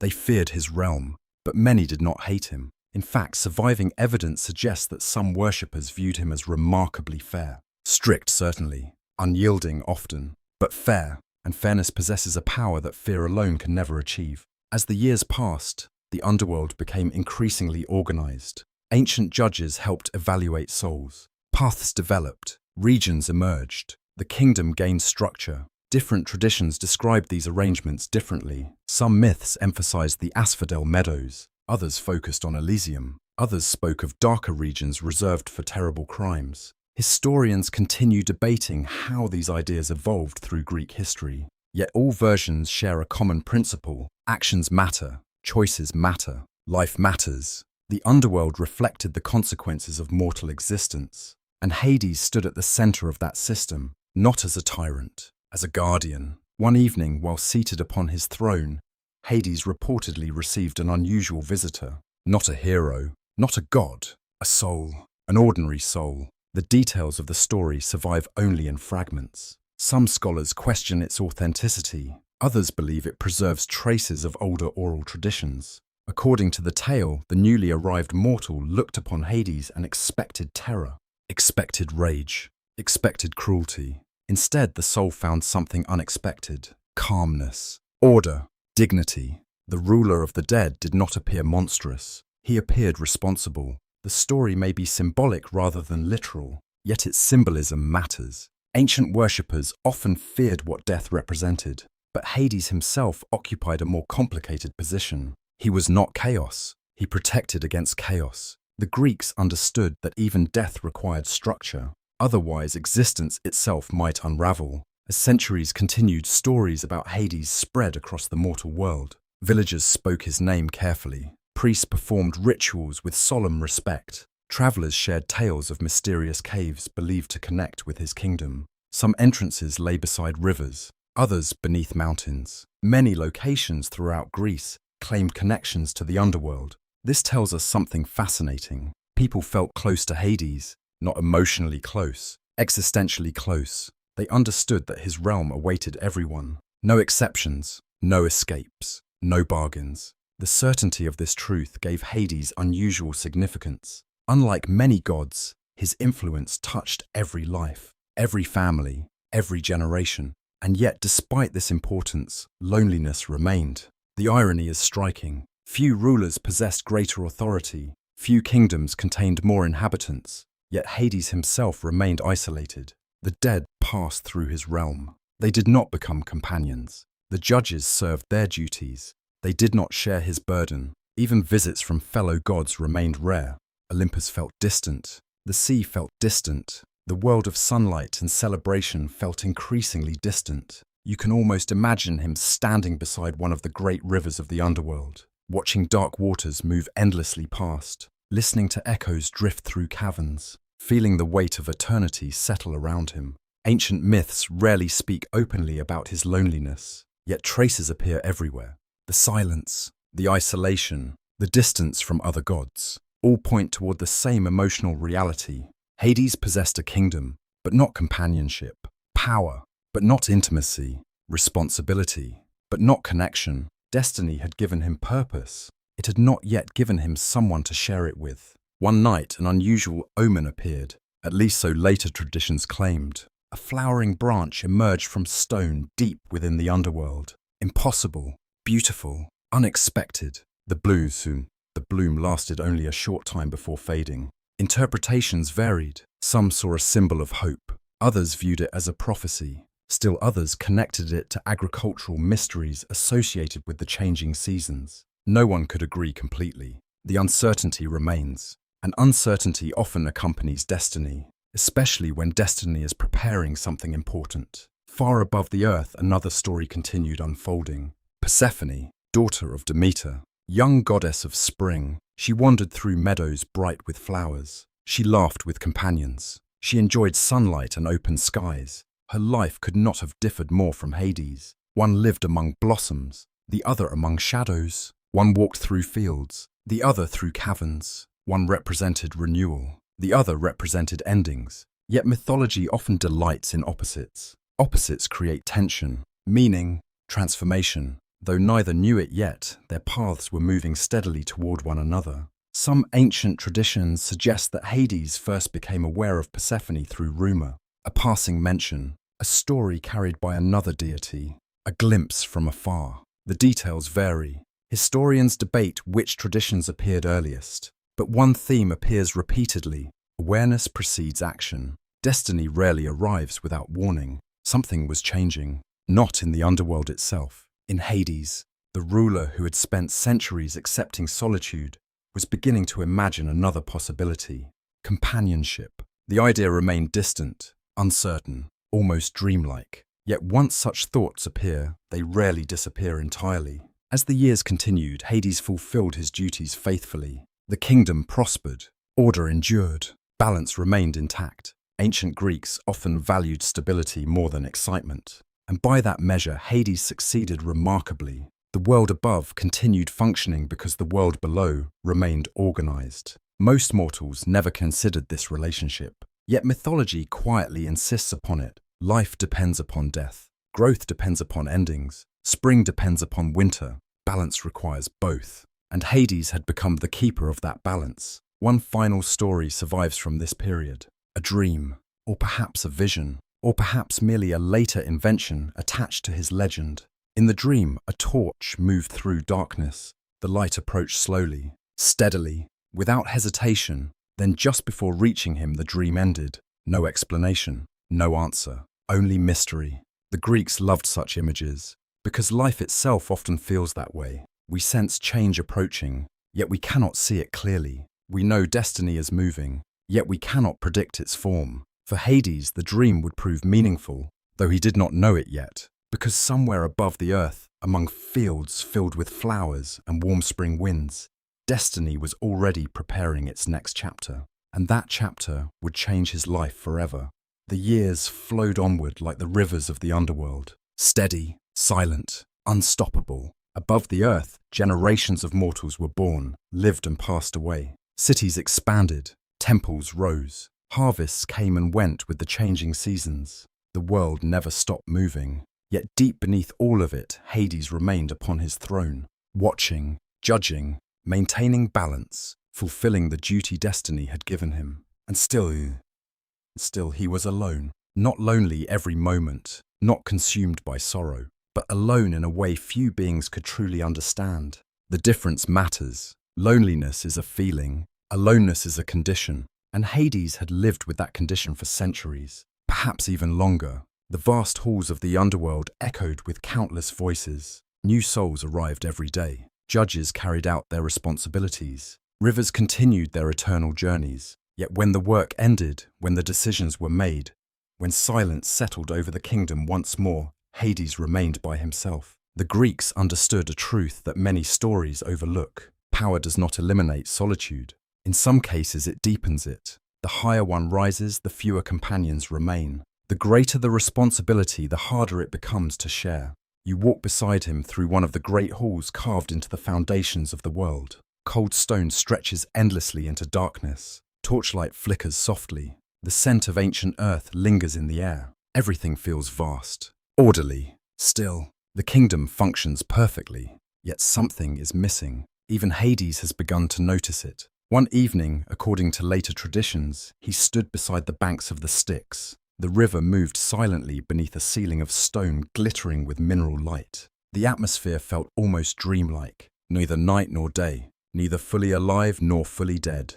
A place suspended between realities. There for a moment the king reflected upon his existence. The myths rarely show Hades questioning his responsibilities. He accepted those long ago. But acceptance and happiness are not always the same thing. Duty can provide purpose. Purpose can provide meaning. Yet meaning does not always provide companionship. Perhaps this realization emerged gradually. Perhaps it arrived all at once. The myths leave room for interpretation. And Hades, more than most gods, seems to live within those quiet spaces between certainty and mystery. Far above the earth, life unfolded differently. The world of Olympus remained vibrant. Celebrations filled golden halls. Gods formed friendships, rivalries, and romances. Music echoed through moonlit courtyards. Laughter drifted through sacred gardens. The contrast between Olympus and the underworld could not have been greater. One realm overflowed with activity, the other with stillness. One celebrated immortality, the other managed mortality, and Hades belonged entirely to the latter. Some ancient traditions suggest he occasionally visited Olympus. Others imply such visits remained rare.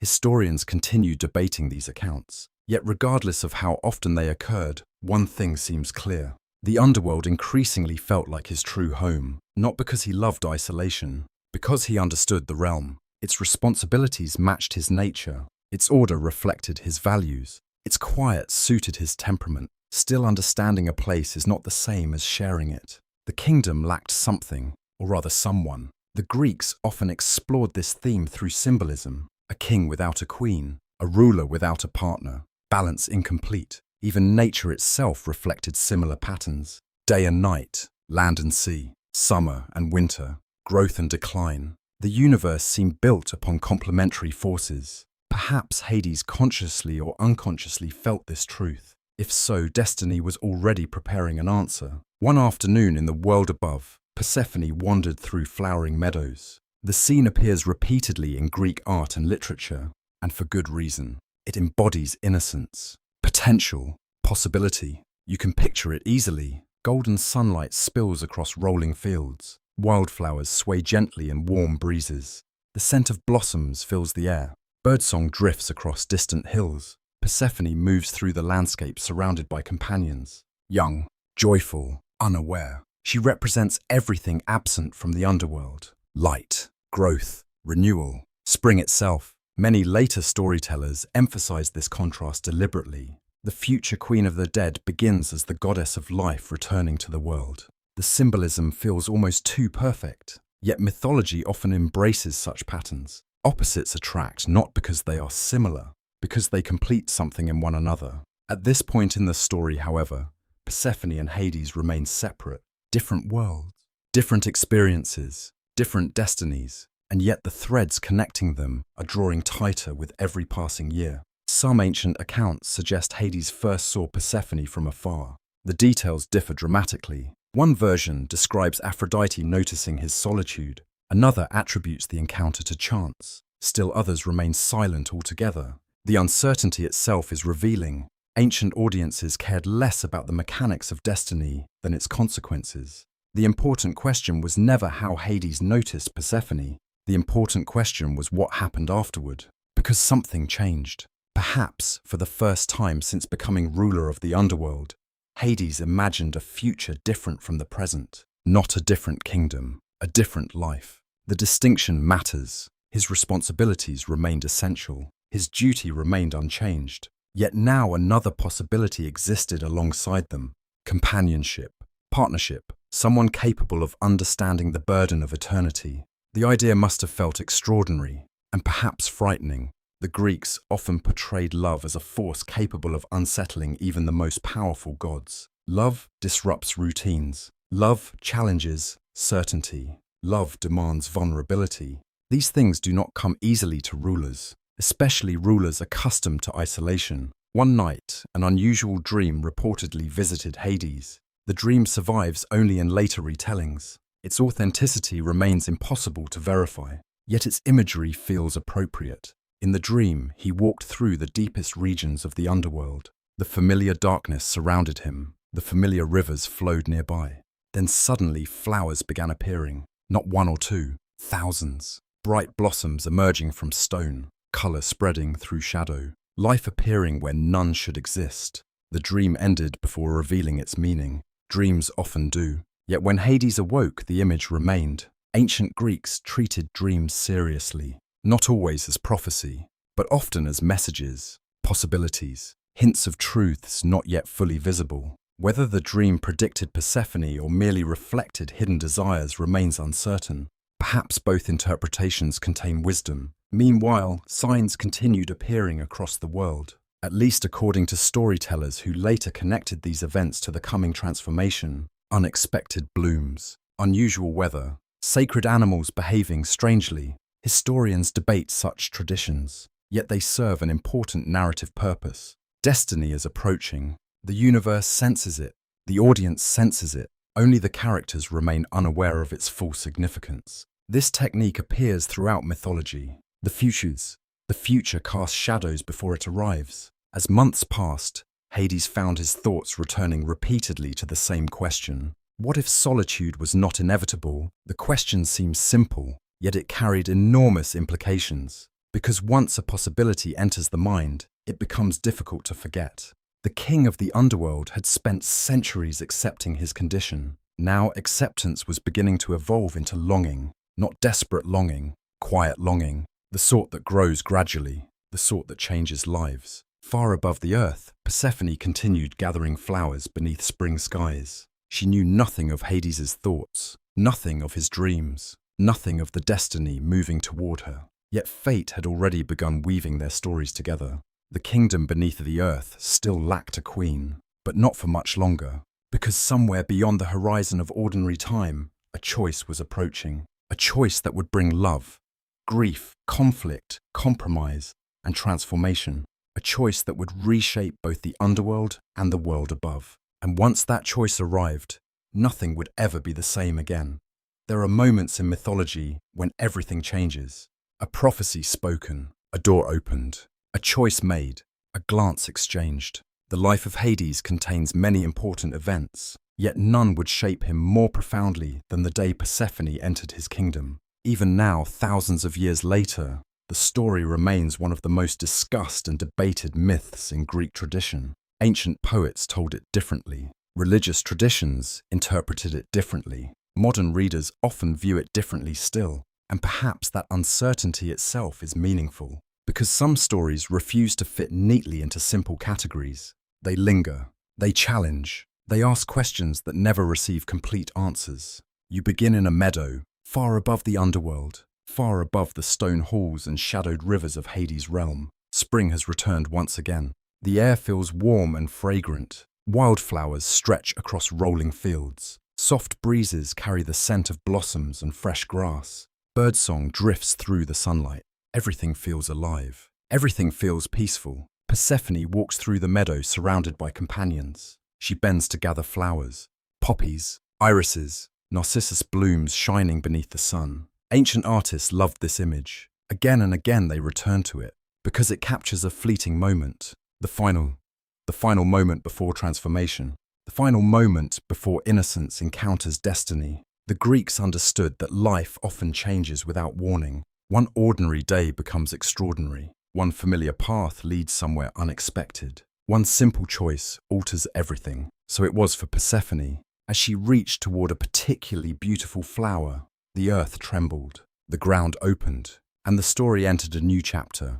The details vary across traditions. Some describe a chariot emerging from beneath the earth. Others emphasize the suddenness of the event. Others focus on Persephone's cries echoing across the landscape. What remains consistent is the outcome. Hades appeared, and Persephone descended into the underworld. Few myths have generated more debate. Even in antiquity, interpretations differed. Some traditions portrayed the event as a violent abduction. Others hinted at divine agreements arranged among higher powers. Still others emphasize symbolic meanings rather than literal events. Historians continue examining these variations. The truth remains elusive. Yet for the purposes of understanding Hades, one fact matters above all others. This was not simply an action. It was a turning point revealing his deepest desires. For centuries he had accepted solitude. Now he acted against it. For centuries he had governed alone. Now he sought companionship. Whether wise or unwise, the choice emerged from longing, and longing often carries consequences beyond anyone's control. As the chariot descended through hidden passages beneath the earth, sunlight faded. The bright world of flowers disappeared. Stone replaced sky.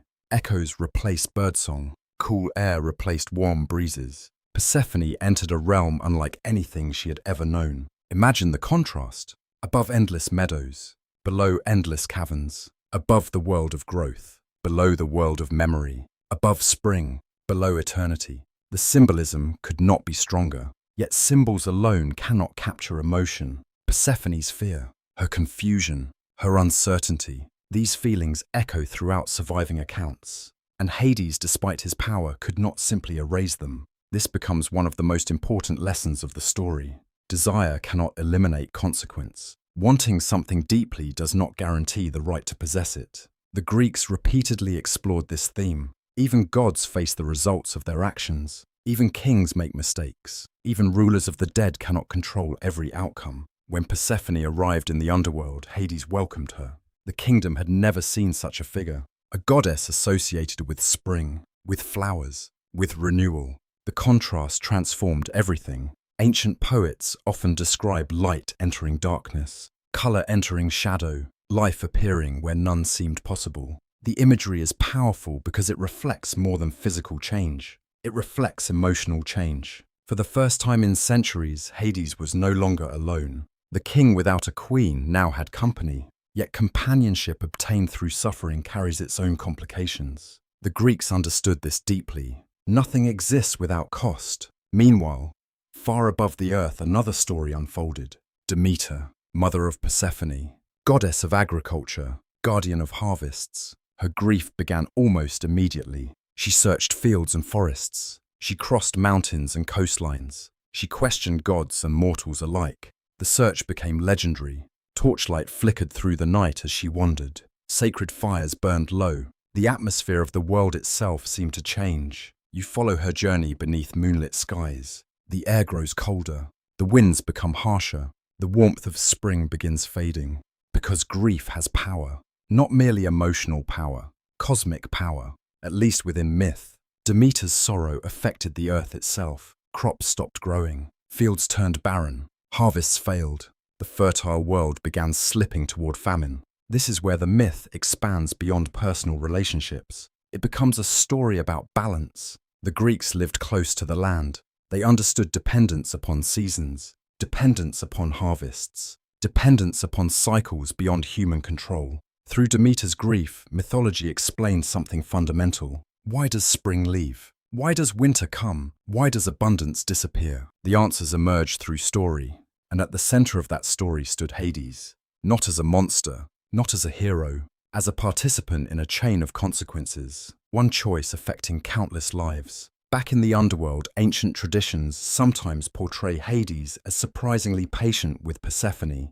He does not force affection. He does not demand immediate acceptance. Instead, he waits. Whether these details reflect older beliefs or later reinterpretations remains debated. Yet they fit his established character. Patience has always defined him. The ruler who spent centuries imprisoned understands waiting better than most. Still, patience alone could not solve the crisis unfolding above. Mortals suffered, fields withered. The balance of creation began collapsing. The consequences of Hades' decision spread far beyond his own kingdom. This realization likely became impossible to ignore. The king who valued order had inadvertently contributed to disorder.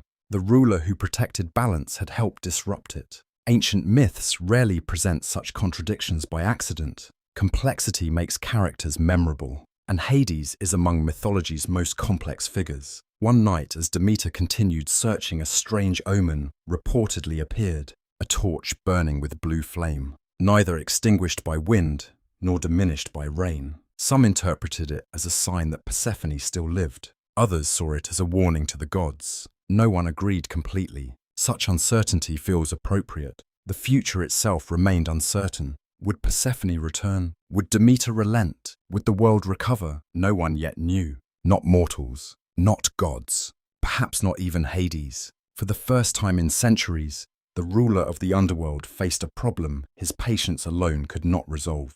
Love had entered his life, but so had conflict.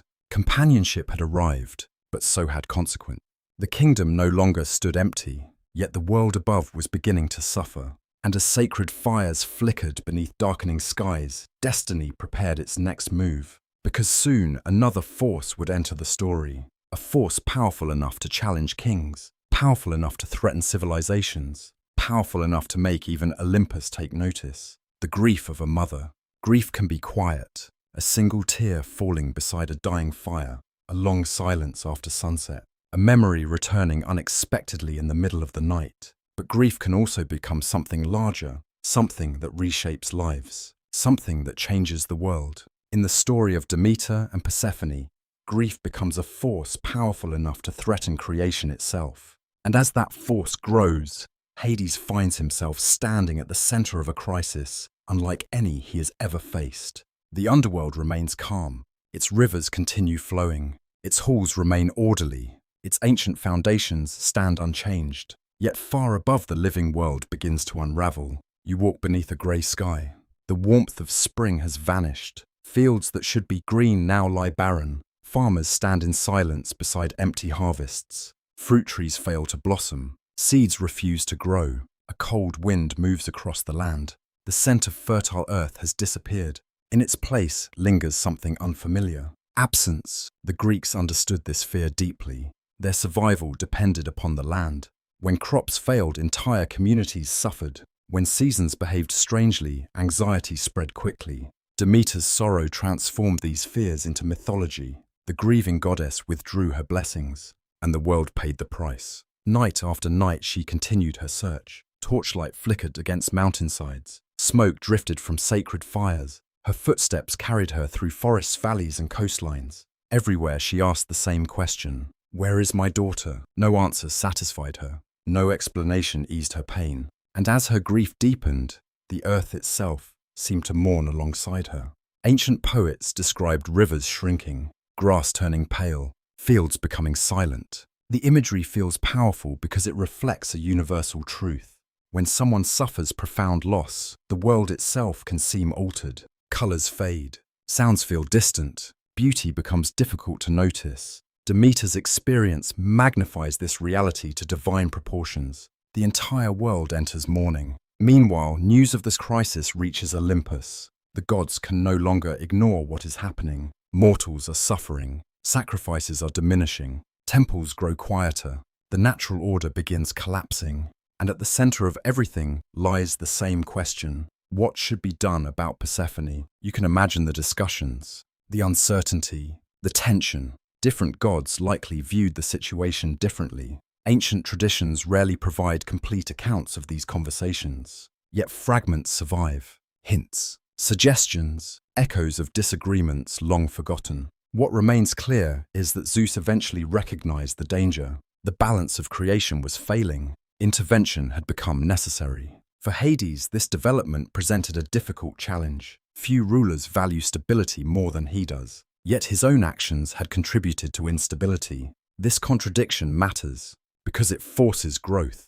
Until now, Hades has largely succeeded through patience and duty. Now he confronts something more complicated: the possibility that his desires may conflict with his responsibilities. This tension lies at the heart of adulthood, at the heart of leadership, at the heart of many Greek myths. The choices we want to make and the choices we should make are not always the same. One evening, according to later traditions, Hades walked alone through the deeper regions of his kingdom.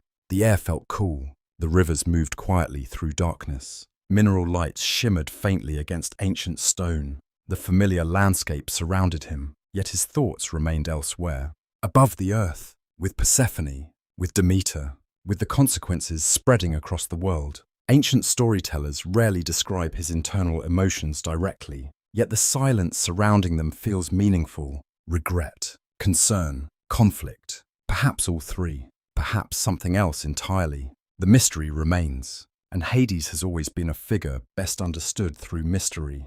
As the crisis worsened, another omen reportedly appeared, a field of flowers blooming unexpectedly near an entrance to the underworld. The blossoms emerged during a season when nothing else would grow. Some viewed the event as a sign of Persephone's influence. Others interpreted it as a message from fate. Historians cannot determine whether the story belonged to ancient worship or later imagination, yet the symbolism resonates. Life and death growing closer. Two worlds beginning to overlap. Two destinies becoming inseparable. Eventually Zeus acted.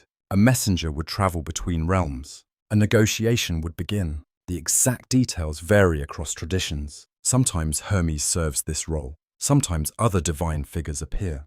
But the purpose remains the same: communication, compromise, a search for balance. The Greeks often preferred solutions built upon equilibrium rather than absolute victory. One side wins completely, the other loses completely. Such endings rarely satisfied them. Life itself is more complicated. Reality often demands compromise, and compromise was approaching. The messenger descended into the underworld. Imagine the scene: the long journey beneath the earth, the growing silence, the cool air carrying distant echoes, torchlight reflecting from dark rivers. Finally, the messenger arrives before the throne of Hades. The king listens. The message is simple: the world above cannot continue like this. Demeter's grief threatens everyone. Something must change. Ancient myths do not portray Hades responding with rage, nor with panic. Instead, he listens. Again and again this quality appears. The ruler of the underworld is patient enough to hear difficult truths, even when those truths challenge his desires, especially when they challenge his desires. This moment reveals how much he has evolved. The frightened child swallowed by Cronus reacted to circumstances imposed upon him. The king of the underworld must now make choices affecting countless others. Leadership requires sacrifice, sometimes painful sacrifice. As discussions continued, Persephone herself became increasingly important. She was no longer merely the daughter being sought, no longer merely the figure at the center of conflict. She was becoming a participant in her own story, a person whose choices would matter. This transformation often receives less attention than it deserves, yet it changes everything. The Greeks understood that people evolve through experience. The Persephone who entered the underworld is not the same Persephone who now inhabits it. Time changes individuals.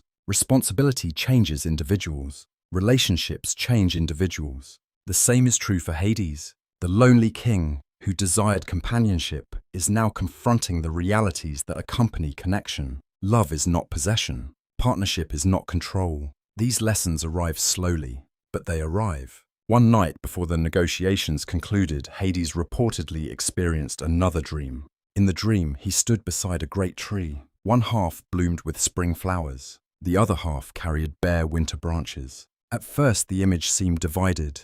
Then gradually the roots beneath both halves merged into one. The dream ended there. Simple, mysterious, open to interpretation. Like many myths, its power lies not in explanation but suggestion. Opposites connected, seasons intertwined, separate realities sharing the same foundation. Whether the dream belonged to ancient tradition or later storytelling hardly matters. Its symbolism captures the truth of what was emerging. The solution would not involve choosing one world over another. The solution would involve both. Yet before that compromise could appear, one final detail remained. A detail small enough to fit in a hand, and powerful enough to shape the future of gods and mortals alike. A handful of pomegranate seeds. The Greeks loved such moments. History turning upon something seemingly insignificant. Destiny concealed within ordinary objects. Soon those seeds would transform the story forever. And with them, Hades would face one of the most important decisions of his eternal life. Sometimes the future changes because of a battle, sometimes because of a prophecy, and sometimes because of something as small as a handful of seeds. The Greeks understood that destiny often hides within ordinary moments. A conversation, a glance, a choice made quietly, almost without thought. Such moments rarely appear important at first. Only later does their significance become clear. So it was with Persephone. The negotiations had begun. The crisis could no longer continue. Demeter's grief threatened the world above. The harvests failed. The seasons faltered. Mortals suffered. Even the gods recognized that balance had to be restored. And yet by now the situation was far more complicated than it had been at the beginning. When Persephone first entered the underworld, she was a daughter taken from her mother. Now she had become something else as well, a queen in the making, a participant in the life of another realm, a figure connected to two worlds at once. That transformation changed everything. You stand within the halls of the Underworld as the final discussions unfold. Torchlight glows warmly against ancient stone. The air remains cool and still. Beyond the palace, dark rivers continue their endless journeys through the depths of the earth. Nothing in the kingdom appears hurried. Nothing appears chaotic. The atmosphere reflects Hades himself, measured, patient, controlled. Yet beneath that calm surface, enormous questions remain unresolved. Would Persephone leave forever? Would the underworld return to solitude? Would Hades once again sit alone upon his throne? The myths do not describe his thoughts directly, yet it is difficult to imagine complete indifference. For centuries he had ruled without companionship. For the first time he had begun to envision another possibility. The prospect of losing that possibility must have carried weight. Ancient storytellers understood this tension. Love creates vulnerability. The more we value something, the more we fear losing it. This truth applies equally to gods and mortals. At some point during these events came the famous pomegranate. Few symbols in mythology have achieved such lasting fame. The details vary across traditions. In some versions, Hades offers the fruit. In others, Persephone chooses it herself. Some accounts emphasize intention. Others emphasize inevitability. Historians continue debating how ancient audiences understood the scene. Yet all versions agree on one outcome. Persephone eats the seeds, and by doing so, she becomes permanently connected to the underworld. The symbolism runs deep. Food creates belonging. Shared meals create relationships. Ancient cultures throughout the Mediterranean recognized this principle. To eat within a place often meant becoming part of it. The pomegranate carried additional meanings as well. Fertility, life, renewal. The fruit itself contains countless seeds hidden beneath a single skin, a fitting symbol for a goddess who would eventually embody cycles of return and rebirth. When Persephone consumed the seeds, the future changed. Not entirely, not permanently in one direction, but irrevocably. There would be no simple return to the way things once were. The daughter of Demeter had become connected to another kingdom, connected to another destiny, connected to Hades. The solution that emerged reflects the wisdom of Greek mythology at its best. Not victory, balance, not domination, compromise. Persephone would spend part of each year with her mother, part of each year with Hades,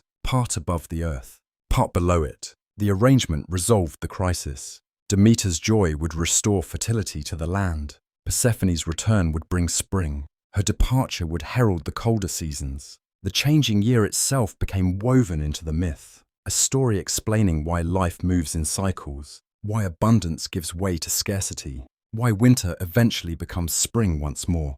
Yet beyond the symbolism lies something more personal. What did this arrangement mean for Hades? For perhaps the first time in his existence, he experienced something unfamiliar. Shared responsibility, shared existence, shared life. The king who had governed alone would now rule alongside another. This may sound simple.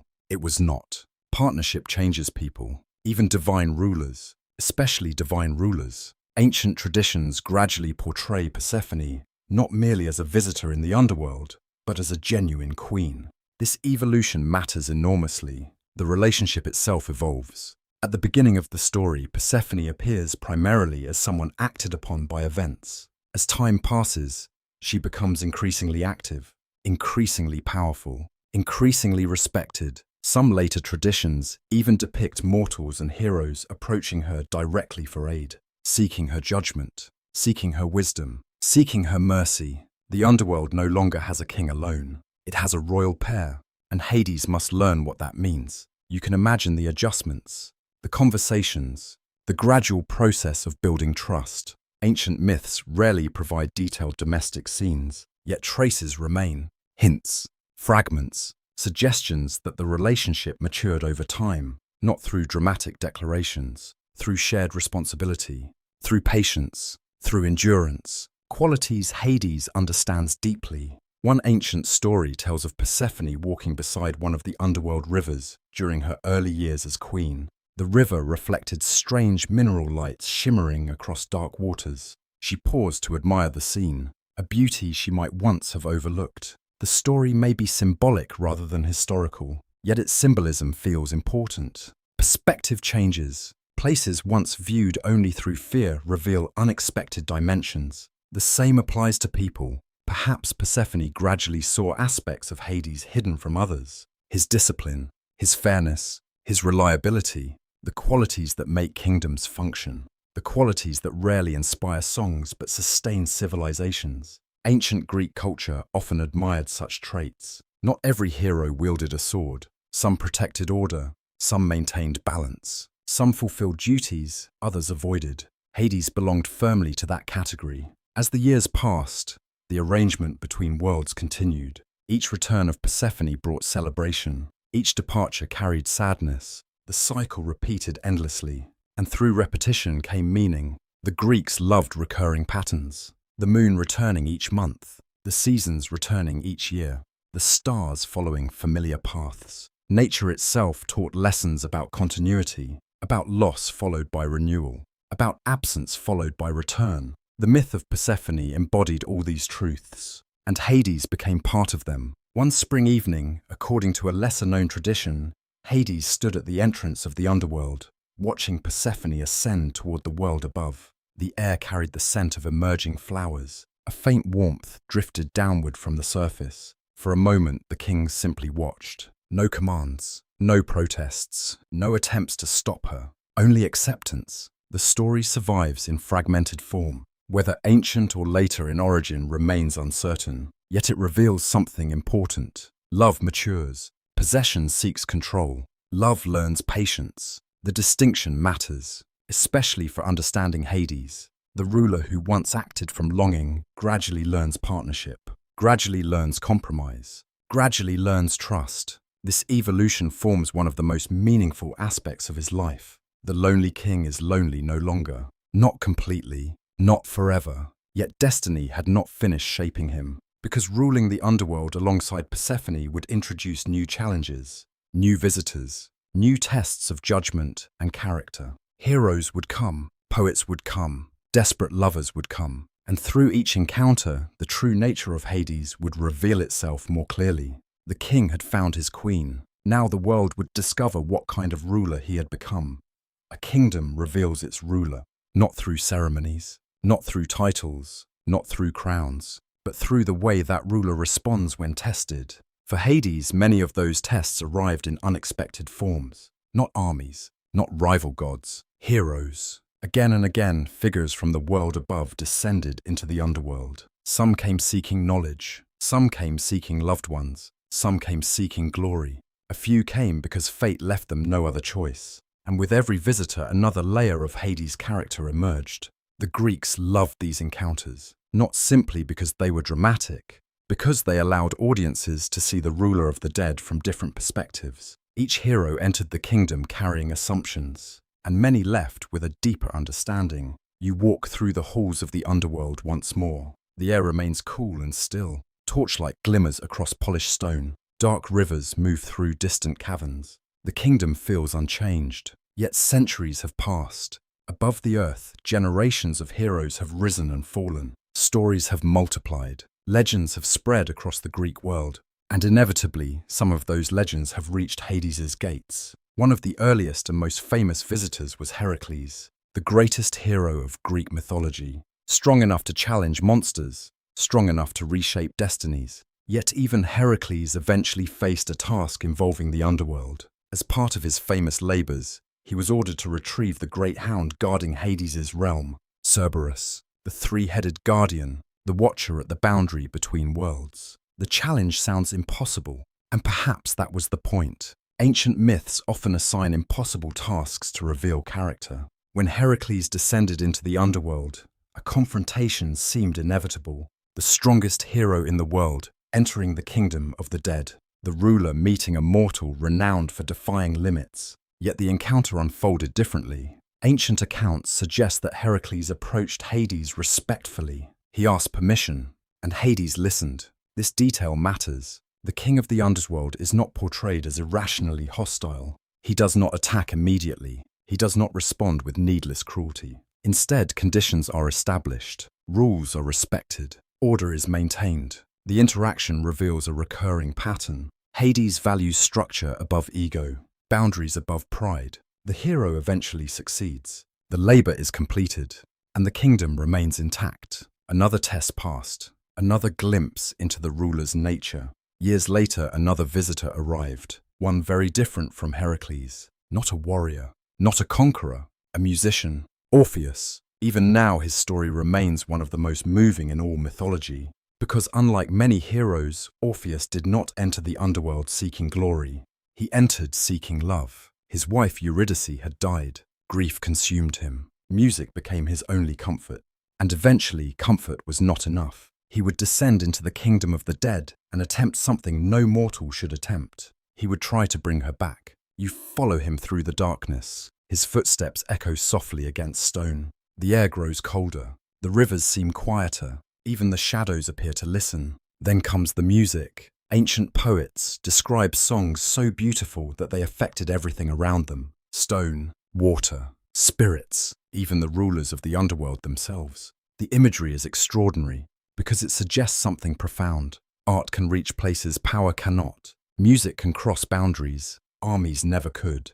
And in this moment, Hades faces a challenge unlike any before. Not a threat, not an invasion, a plea, a human heart refusing to surrender. The myths tell us that Hades listened. That detail alone speaks volumes. The ruler feared by mortals does not silence the grieving musician. He hears him. He considers the request.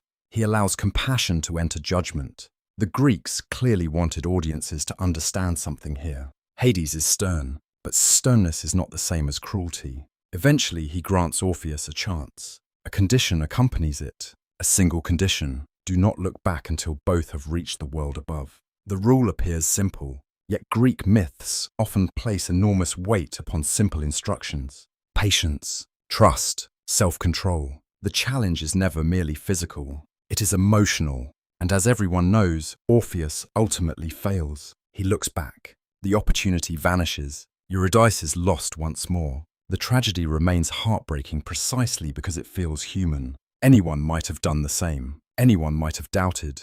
Anyone might have turned around. Yet from Hades' perspective, another lesson emerges. Rules matter. Boundaries matter. Without them, order collapses. Even compassion cannot erase every consequence. This tension defines much of his character. Mercy balanced against responsibility. Kindness balanced against necessity.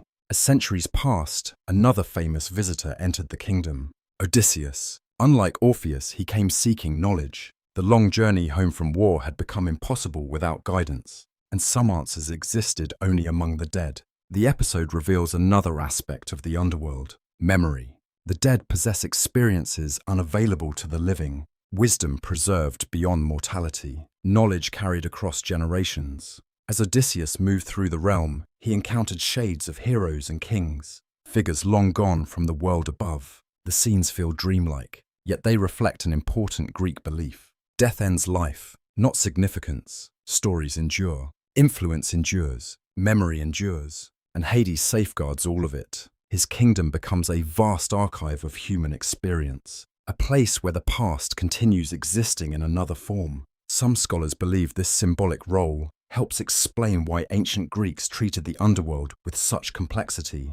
It represented more than death. It represented continuity, the preservation of what had been. One evening, after Odysseus departed, a curious tradition claims that Hades stood beside one of the underworld rivers, reflecting upon the visitors who had crossed his realm. Heroes, kings, poets, lovers, each arrived believing they understood death. Each left recognizing how much remained mysterious. The story may be apocryphal, yet it captures something true. The ruler of the dead witnesses every aspect of existence: courage, cowardice, love, regret, ambition, loss. Nothing remains hidden from him for long. Perhaps that perspective deepened his wisdom, or perhaps it deepened his melancholy. The myths never say, and perhaps they cannot. How does one measure the emotional weight of eternity? How does one describe a ruler who watches every generation pass away? Such questions resist simple answers. The Greeks often left them unresolved. Some mysteries gain power by remaining mysteries.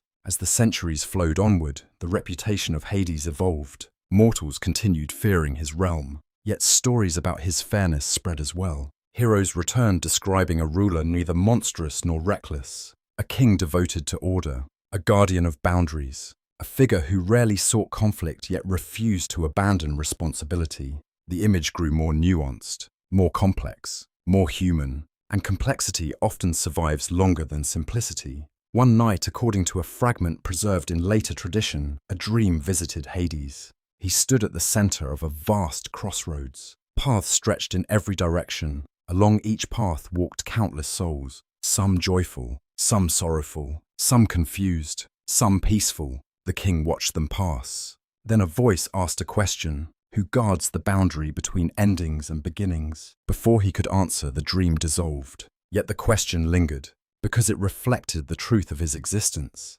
Hades was not merely a ruler of endings. He was a guardian of transitions, a keeper of balance, a witness to every human story. And soon another visitor would arrive.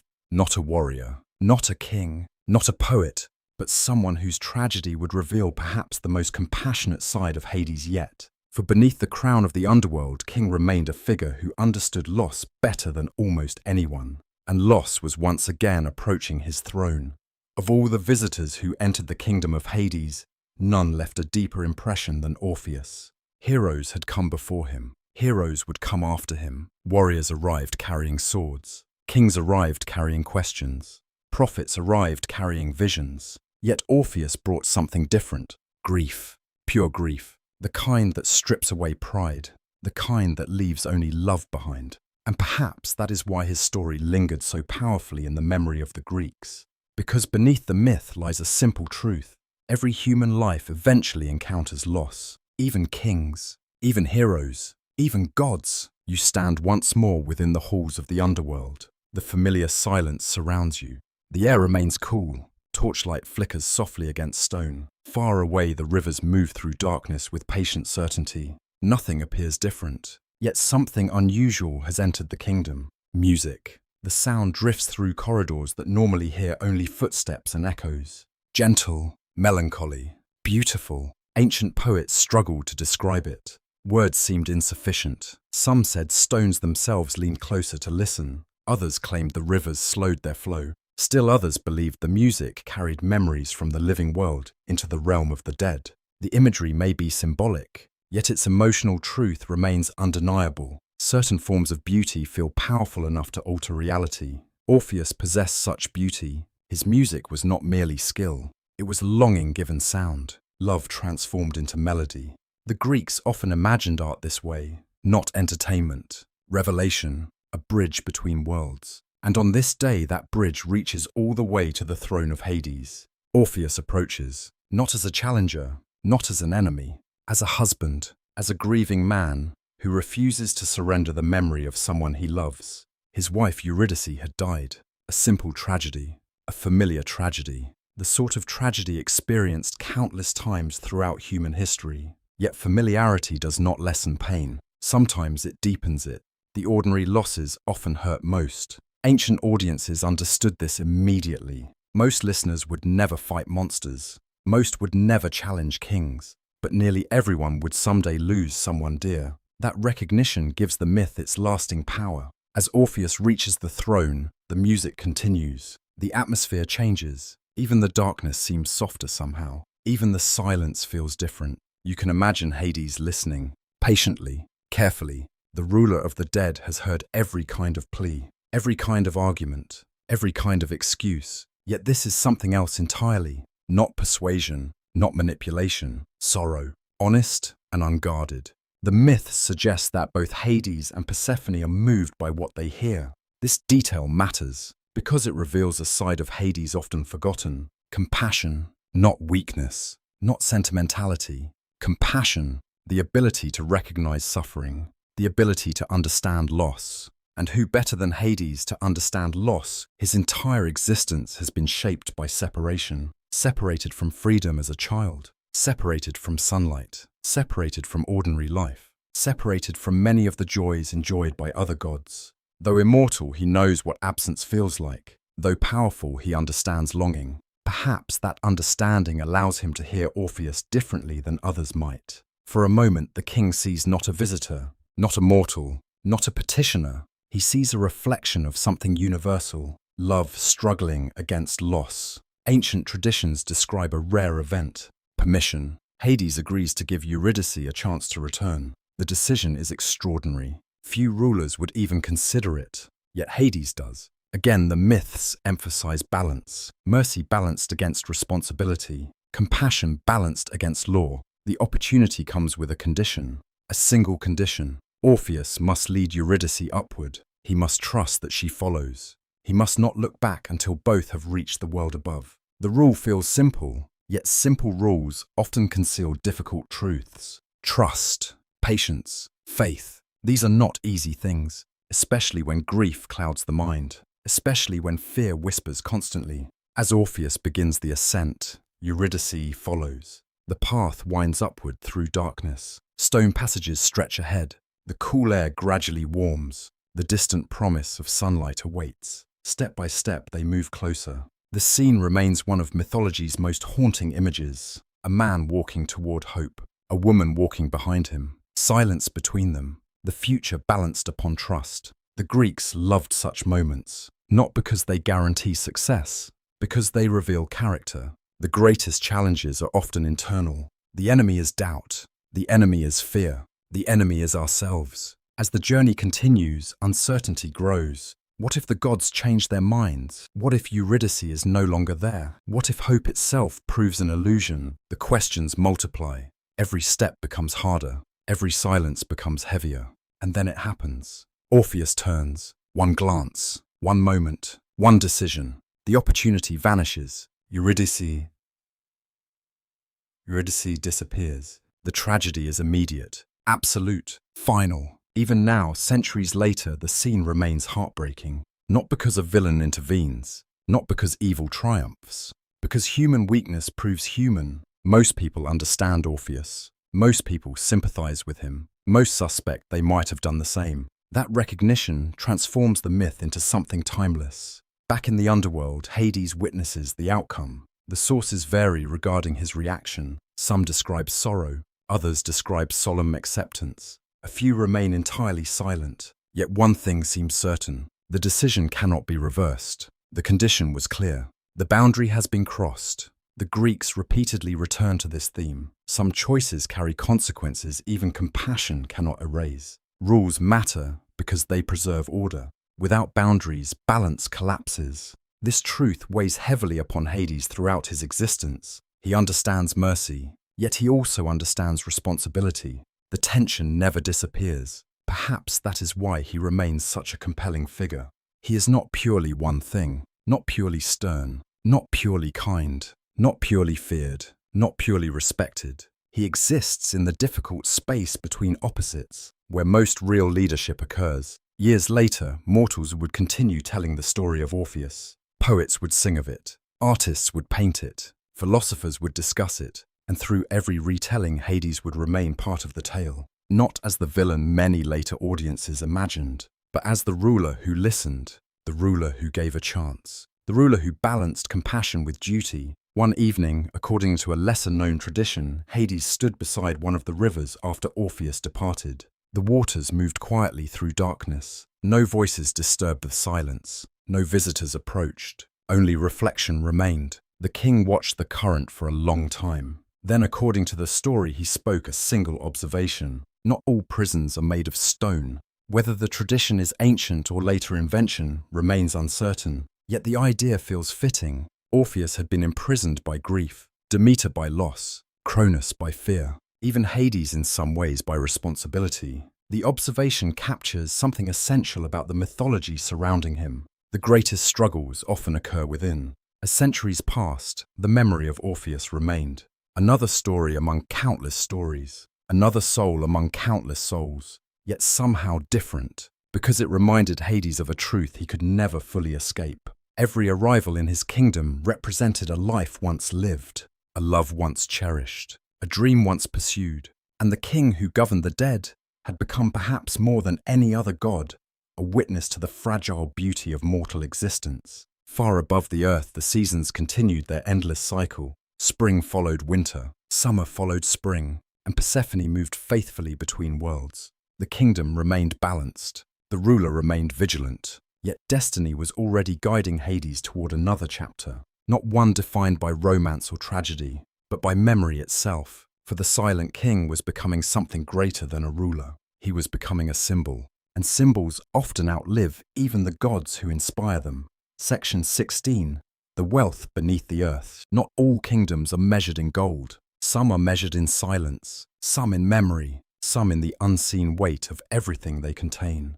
And the underworld of Hades is one of those kingdoms, a realm where endings and abundance are strangely intertwined, where death and hidden wealth share the same deep roots. You stand once again beside the silent rivers of the underworld. The air is still, cool, heavy with ancient time. Torchlight trembles against stone walls, layered with mineral veins. Gold, silver, iron, not displayed as treasure, but embedded within the bones of the earth itself. The Greeks called Hades not only the ruler of the dead, but also in certain traditions Pluton, the wealthy one, a name that feels almost contradictory at first. How can a god of death also be a god of wealth? Yet the ancients saw something deeper, something hidden beneath the surface of both ideas. Because everything valuable comes from below. Seeds buried in soil, metals drawn from deep rock, water rising through unseen channels. Even life itself begins in hidden darkness before it emerges into light. Hades rules that hidden layer of reality, the place where things are not yet visible, or no longer visible, but still profoundly real. Ancient storytellers often link the underworld with the earth's fertility. This connection may feel strange at first, but it reflects an important truth.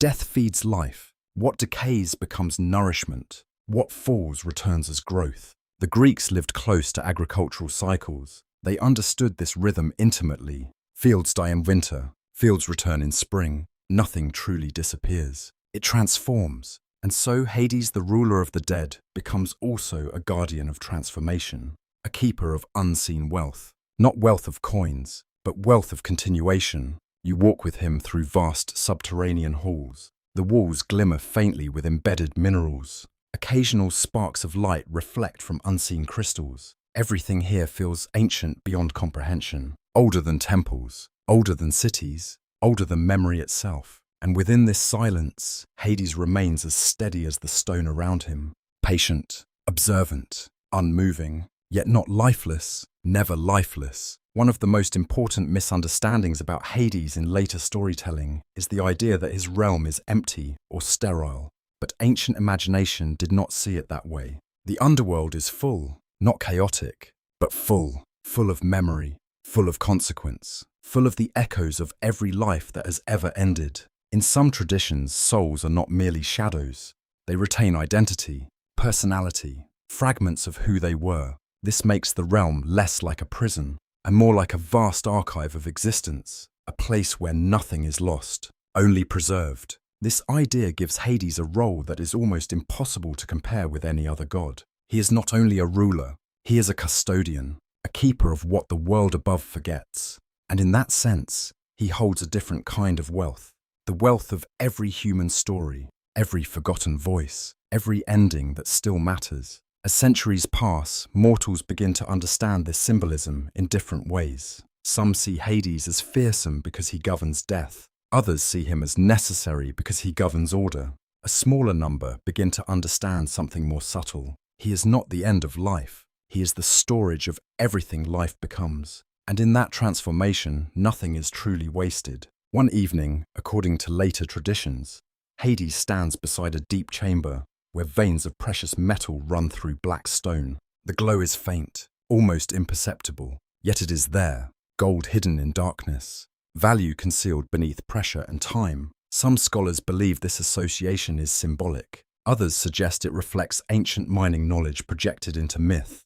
In the Greek world, miners often worked in dangerous underground spaces, descending into the earth to retrieve hidden resources. Perhaps this is why wealth and death became connected in cultural imagination. Both require descent, both require risk, both reveal what is not visible on the surface. As Hades observes the stone, a quiet reflection forms within the narrative, not spoken, but felt. Power does not always shine. Some of the greatest forces in existence remain hidden, waiting, Like seeds beneath soil, or rivers beneath rock, or memory beneath forgetting, this theme mirrors Hades himself, a god who rarely appears in stories of spectacle, yet whose presence underlies all existence. Without him, there is no structure for endings, no system for transition, no boundary between life and what comes after. The Greeks understood boundaries as sacred, not barriers, but necessary divisions that allow order to exist. Night and day, sea and land,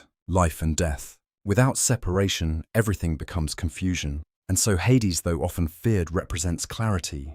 The clarity of endings, the clarity of consequence, the clarity of transformation. In some traditions, he is associated with the unseen fertility of the earth itself. The idea that what is buried becomes the source of future life. Grain placed in soil, seeds disappearing into darkness, only to return later as harvest. This agricultural symbolism may have shaped how ancient worshippers perceived him, not as a destroyer, but as a participant in cycles, a necessary phase of existence. Even Persephone's story reinforces this idea. Her descent is not only loss, it is also preparation. Her return brings spring, her absence brings winter. Together, these movements form the rhythm of the world above, and Hades, in accepting her as queen, becomes part of that rhythm, not as an outsider, but as a stabilizing force within it.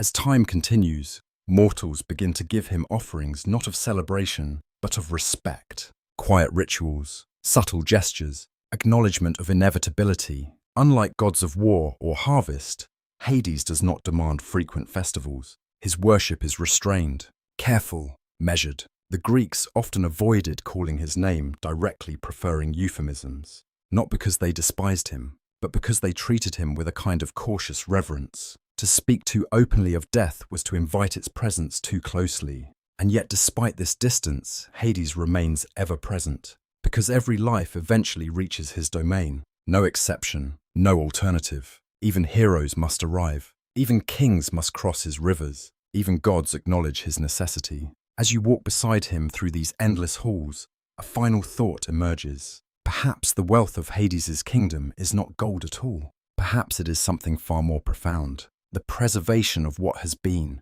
the structure of what comes after, the balance that allows existence itself to continue without collapsing into chaos. And in that sense, the underworld is not the end of value. It is where value is transformed, not destroyed, not diminished, but changed into something eternal. Far above the world of mortals continues its cycle, seasons turning, lives unfolding, stories beginning and ending without pause. And beneath it all, the silent king continues his watch, guarding not treasure, but truth, the truth that nothing is ever truly lost, only changed. And in that change, Hades remains, unmoving, unbroken, unseen, but essential. There are gods whose names are spoken freely, shouted in celebration, chanted in festivals, carried across music, poetry, and firelit dances.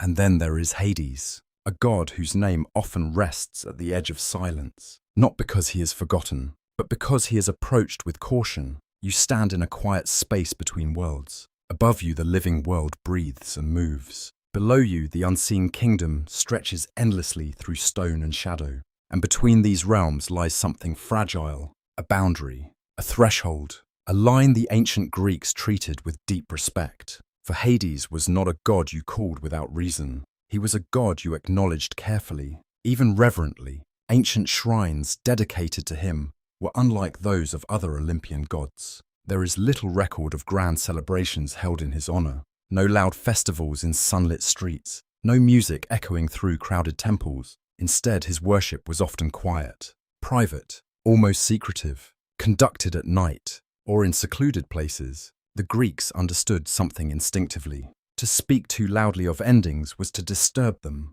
and so reverence for Hades often took the form of restraint, offerings placed in silence, prayers spoken softly, names avoided altogether, replaced by gentler titles. Pluton, the wealthy one, the unseen king, the one below. Even language itself bent around him, not to diminish his importance, but to acknowledge his power.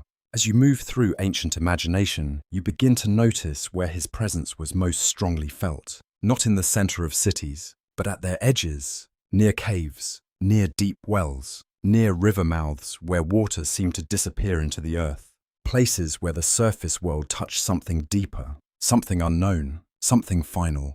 Archaeological studies in later centuries would uncover evidence of rituals associated with chthonic worship, offerings buried rather than displayed, ceremonies conducted at night, libations poured directly into the ground. Unlike the bright sacrifices given to sky gods, these rituals emphasized descent, return, transition, the earth receiving what once lived upon it. Whether or not every detail was consistent across all Greek regions remains debated by historians. But the symbolism is clear. Hades was not distant. He was below, always below, and everything above eventually moved toward him. In myth, this creates a unique emotional position. Hades is simultaneously feared and respected, avoided and acknowledged, necessary yet distant. Unlike Zeus, who rules through visible authority in the sky, or Poseidon, whose presence is felt in crashing waves, Hades operates through absence, through what is not seen, through what is not spoken,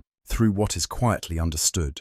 You can almost imagine a farmer standing at the edge of a field at dusk, the day ending, shadows stretching long across the earth, a moment of pause, a moment of awareness, that beneath the soil lies not emptiness, but another domain entirely, a kingdom older than memory. That awareness becomes its own kind of prayer, not spoken aloud, but the felt in the quiet understanding of life's fragility.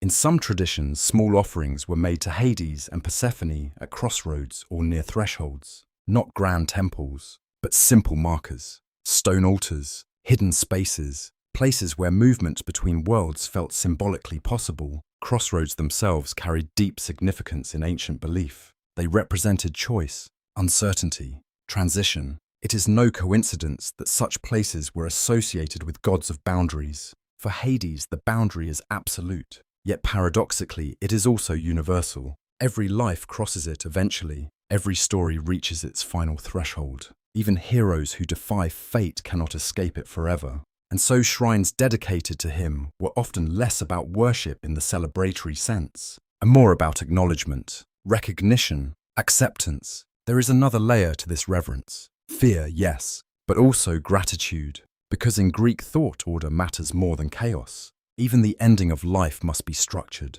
Without structure, existence becomes unbearable uncertainty. Hades provides that structure, not as punishment, but as necessity, and in that role, he becomes essential to balance itself. One ancient tradition describes a ritual performed at night where participants would remain silent as offerings were placed into the earth. No songs, no spoken prayers, only quiet acknowledgement. The symbolism is powerful. Words belong to life. Silence belongs to what comes after. Whether or not such rituals were widespread is still debated by scholars. But the idea reflects how deeply the Greeks associated Hades with restraint, with stillness, with the unseen order beneath existence. Meanwhile, Persephone's dual role as queen introduces another dimension to these practices. Where Hades represents permanence, she represents change. Where he represents stillness, she represents cycle. Together, they embody a balance that governs not only death, but time itself. Seasonal worship reflects this duality. When Persephone descends, the world slows. When she returns, it awakens. And Hades remains constant through both phases, unmoved, unchanging, yet never separate from the cycle itself. He is the foundation upon which change occurs. As centuries passed, Greek philosophy began to reinterpret these older beliefs. Some thinkers viewed Hades less as a literal ruler and more as a symbolic representation of natural law. Others maintained traditional interpretations rooted in religious practice. The tension between symbolic and literal understanding became part of his legacy, and perhaps that ambiguity is appropriate, because Hades himself exists in ambiguity, not light, not darkness, but beneath both, not life, not absence, but transition. Even in later literature, this duality persists. Poets describe him as stern yet fair, remote yet necessary, feared yet respected. Few gods inspire such layered emotion, and even fewer are treated with such careful linguistic distance. Across Greek regions, variations in worship practices reflect local interpretations. Some communities emphasize his connection to wealth beneath the earth. Others focus on his role in maintaining justice among the dead. Still others center entirely on Persephone, blending their identities into a shared mythological system. Historians continue to study these regional differences, but they all point toward one conclusion. Hades was never a simple figure. He was a convergence point, where multiple ideas about life, death, and order intersect. As you walk beside him through this silent subterranean kingdom, you begin to understand something subtle.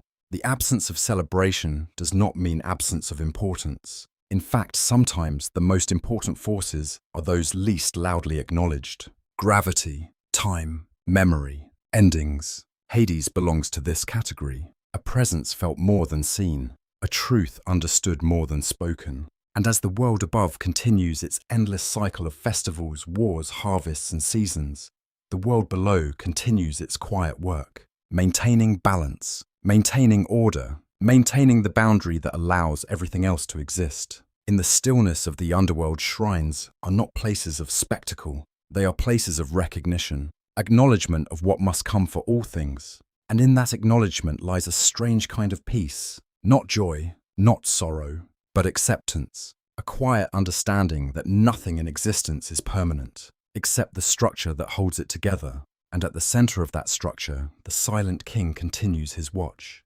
unspoken, uncelebrated, but never absent. Time in the mortal world moves like a river, always forward, never pausing, never returning. But in the underworld, time feels different, not slower, not faster, simply layered. Every generation arrives carrying its own story, and Hades, seated upon his silent throne, becomes the witness to them all. By now, the age of gods has settled into something more familiar to mortals. The great war with the Titans is a memory. Olympus stands established. The seas are ruled. The underworld is governed with steady order. Yet the world above has not become quiet. It has become full of heroes. This is the age where human courage begins to echo through myth, where individuals rise beyond expectation, where stories are no longer only about gods, but about those who dare to challenge fate. And every hero in the end passes through one truth. They are mortal, and mortality leads inevitably here. To Hades, you stand beside him as the underworld receives these visitors. The atmosphere remains unchanged. Cool stone, quiet rivers, endless corridors carved into the foundations of existence. Yet the arrival of heroes brings something new. Movement, tension, questions. Each hero arrives with a different purpose. Some come unwillingly, some come by necessity, some come seeking knowledge no living person can obtain. And each time Hades must respond, not as a warrior, not as a conqueror, but as a judge of passage. One of the most famous among these visitors is Heracles. Even before entering the underworld, Heracles had already achieved feats that seemed impossible for mortals. Strength beyond measure, endurance beyond reason. Yet his descent into the realm of the dead is not a story of conquest. It is a story of negotiation, of boundaries, of respect. The task assigned to him involves the great guardian of the underworld, Cerberus, the creature that ensures no soul leaves the realm without permission. Ancient accounts vary on the encounter. Some emphasize struggle, others emphasize agreement. But one detail remains consistent. Heracles does not act against Hades. He acts within limits, and Hades allows it. This is crucial, because it reveals something often overlooked. The ruler of the dead is not chaos. He is structure. Even extraordinary heroes must operate within that structure. Even divine strength must acknowledge boundaries. Later, another visitor descends, Orpheus. But here in the Age of Heroes, his story is already remembered. His music, his loss, his descent for love. Even now, echoes of that tale linger in the underworld like a fading melody trapped within stone. Hades has already witnessed this moment. The plea, the music, the condition, and the consequence. Yet the Age of Heroes continues to bring new variations of old suffering. Each visitor carries a different form of grief, some loud, some silent, some transformed into determination, others into desperation. And Hades again and again must respond not with emotion alone, but with judgment. There is another important visitor in this era, Odysseus. Unlike others, Odysseus does not come to challenge the underworld. He comes to understand it, to speak with the dead, to gather knowledge that cannot be found in the world above. His journey reveals something essential about Hades' realm. It is not merely a place of endings. It is a place of truth. The dead cannot lie about what they were. They cannot hide what they became. In their presence, reality becomes unfiltered, and Hades presides over that clarity. As the heroes come and go, a pattern becomes clear. Each one tests a different aspect of existence: strength, love, curiosity, despair, ambition, and through each test, Hades remains constant. He does not change with each visitor. He does not bend toward admiration or anger. He remains what he has always been becoming: a guardian of passage, a ruler of consequence, a keeper of boundaries that even heroes cannot cross without cost. You begin to notice something subtle in these stories. Hades rarely acts impulsively. He listens. He observes. He responds only when necessary. This restraint is not weakness. It is control. And control is essential in a realm where imbalance could unravel existence itself. Some later interpretations misunderstand this calmness as coldness, but ancient logic suggests otherwise. In a kingdom of infinite endings, emotion without structure would become destruction. So Hades becomes structure. He becomes stability. He becomes the still point at the center of inevitable change. As centuries pass, heroes grow more numerous. Their stories become more complex. Their encounters with the underworld more symbolic. Some descend for knowledge, some for punishment, some for love, some for glory, but all of them eventually face the same truth. The boundary cannot be ignored, only crossed, and only once. In some traditions, even when heroes succeed in temporary returns, the underworld's authority remains absolute. No life escapes its cycle indefinitely. Not even the most powerful figures can rewrite that rule. This reinforces Hades' role, not as antagonist, but as inevitability. He is not an obstacle in the story. He is the ending that gives the story meaning. One evening, according to lesser-known tradition, Hades watches the passage of a newly arrived soul.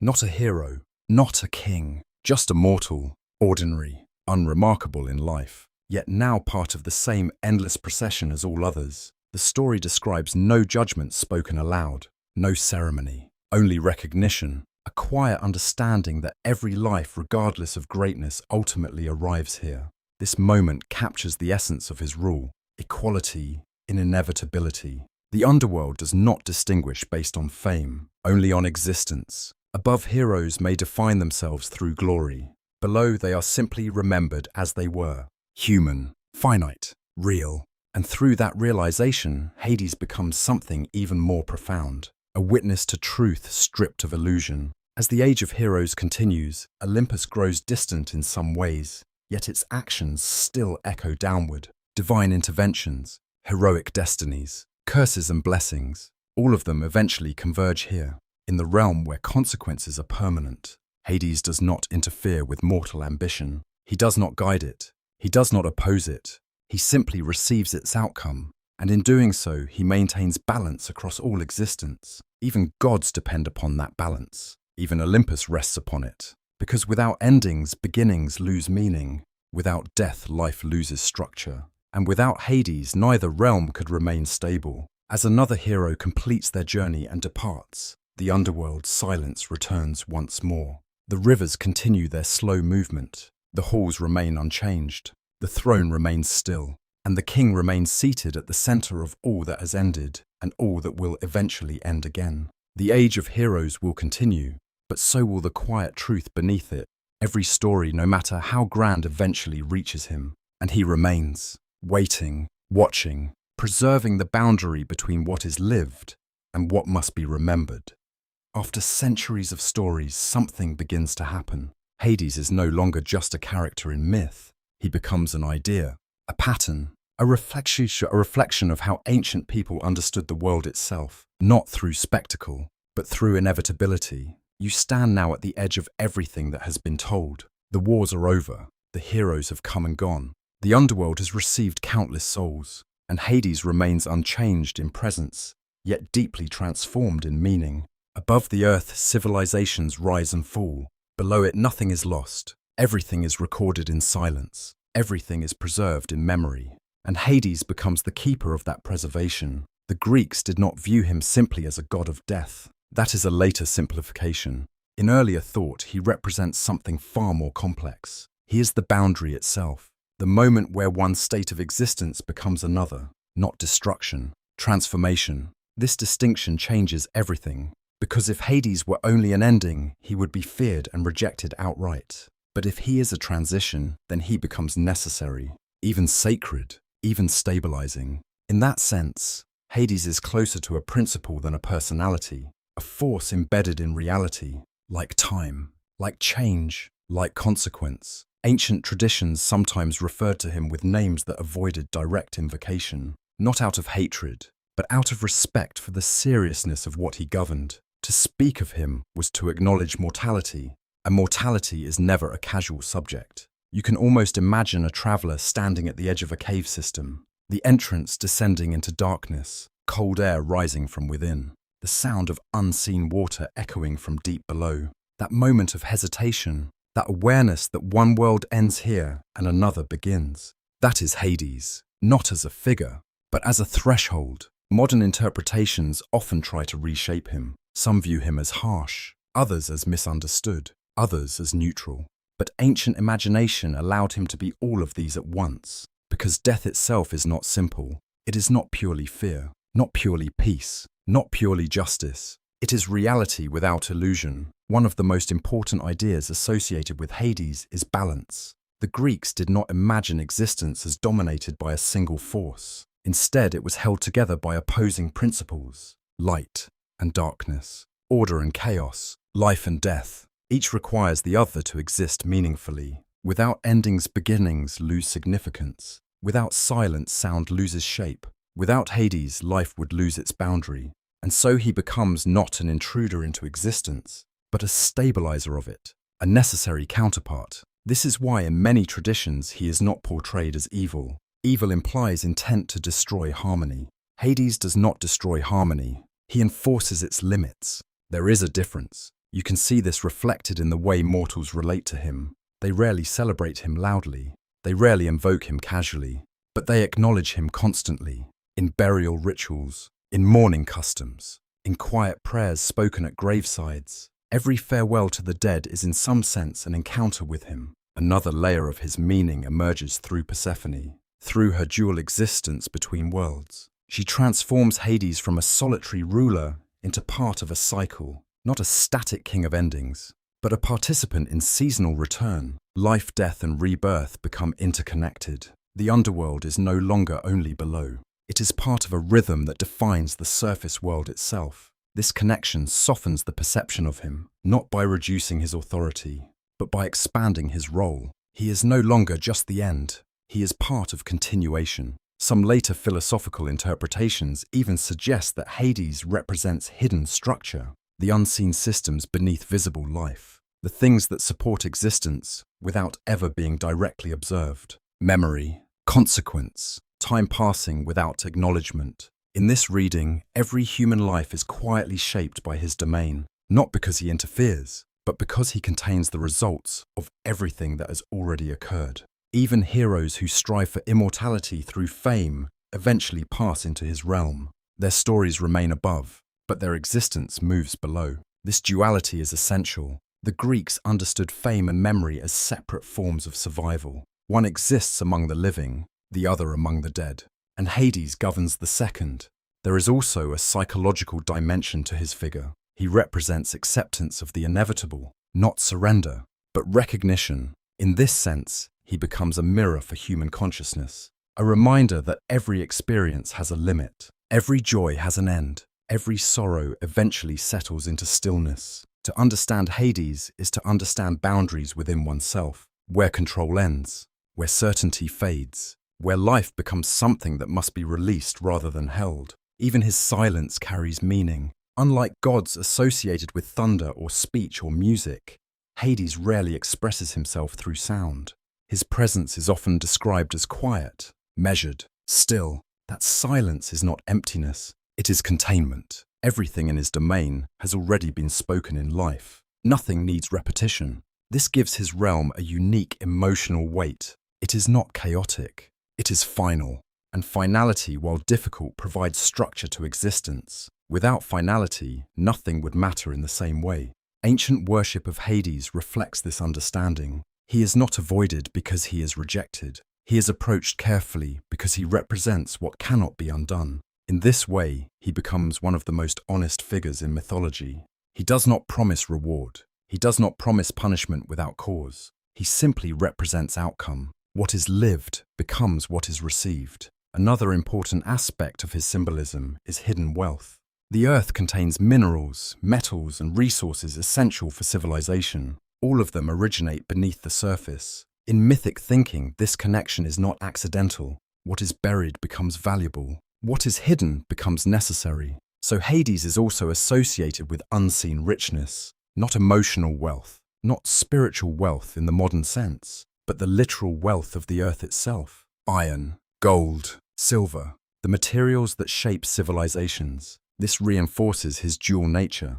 He is both ending and origin, both closure and foundation. As we reach the end of his story, one truth becomes clear. Hades is not a figure defined by action. He is defined by position, where he stands in the structure of existence, at the point where everything transitions from one state to another. He does not seek worship in the way other gods do. He does not demand attention, yet he cannot be ignored, because everything eventually passes through him. And that inevitability is what gives him permanence. Even the Olympian gods, powerful as they are, depend upon the system he represents. Without death, their immortality loses meaning. Without boundaries, their power loses definition. Hades remains, not because he dominates the story, but because he completes it.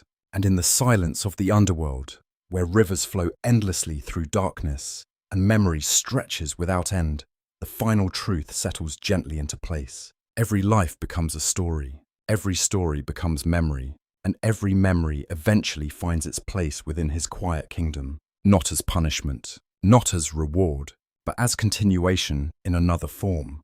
In the end, there is no final battle, no collapse of kingdoms, no thunder splitting the sky, no last war to decide the fate of the underworld, only stillness, only memory, only the quiet continuation of what has always been. Hades remains where he has always been, at the center of the unseen world, seated upon a throne carved from the oldest foundations of the earth, surrounded not by noise but by presence, the presence of everything that has ever ended. You stand with him now in the final stretch of this journey. The air is cool, heavy, almost comforting in its permanence. Torchlight flickers softly against ancient stone, though even that feels optional here, as if light itself is less important than understanding. Above, the world continues. Seasons turn without pause. Rivers carve their paths through continents. Civilizations rise, flourish, and disappear into history.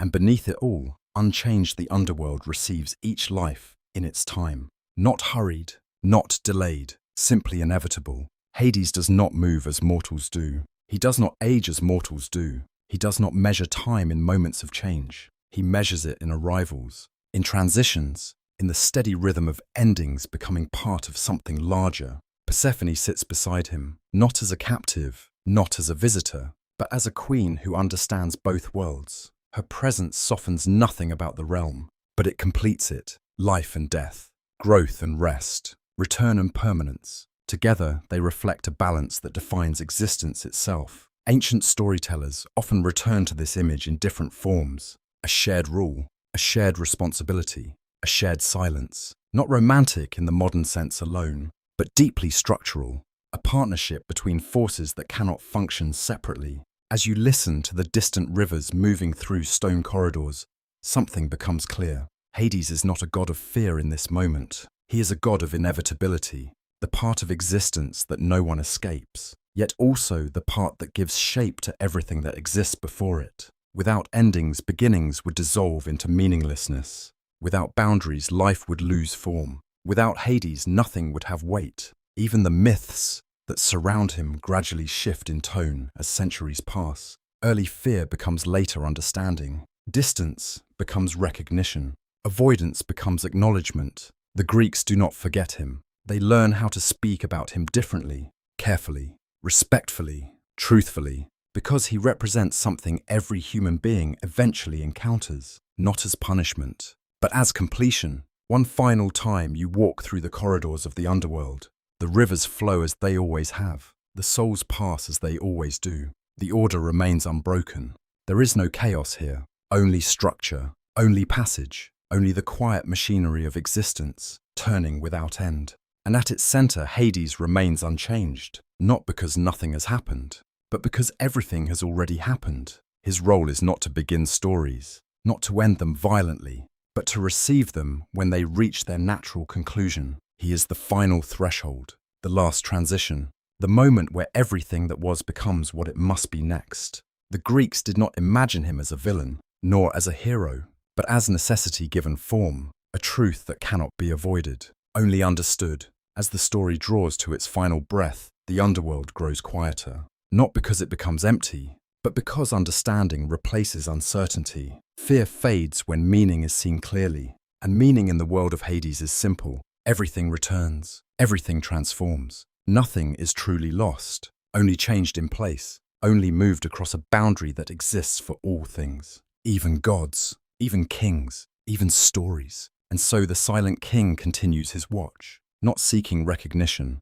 not demanding worship, not changing his nature for praise or fear. He simply remains, the keeper of what has ended, the guardian of what must be preserved, the witness to every life that has ever been lived. And as you slowly begin to leave this world behind, the final image lingers, a throne in the deep earth, a river moving without beginning or end, a crown worn not for glory but for duty, and a king who understands something few ever fully grasp, that endings are not absences, they are part of the whole, the final shape of meaning, the final form of existence. Above the world continues to turn, below nothing is forgotten, and between them Hades remains, silent, steady, eternal.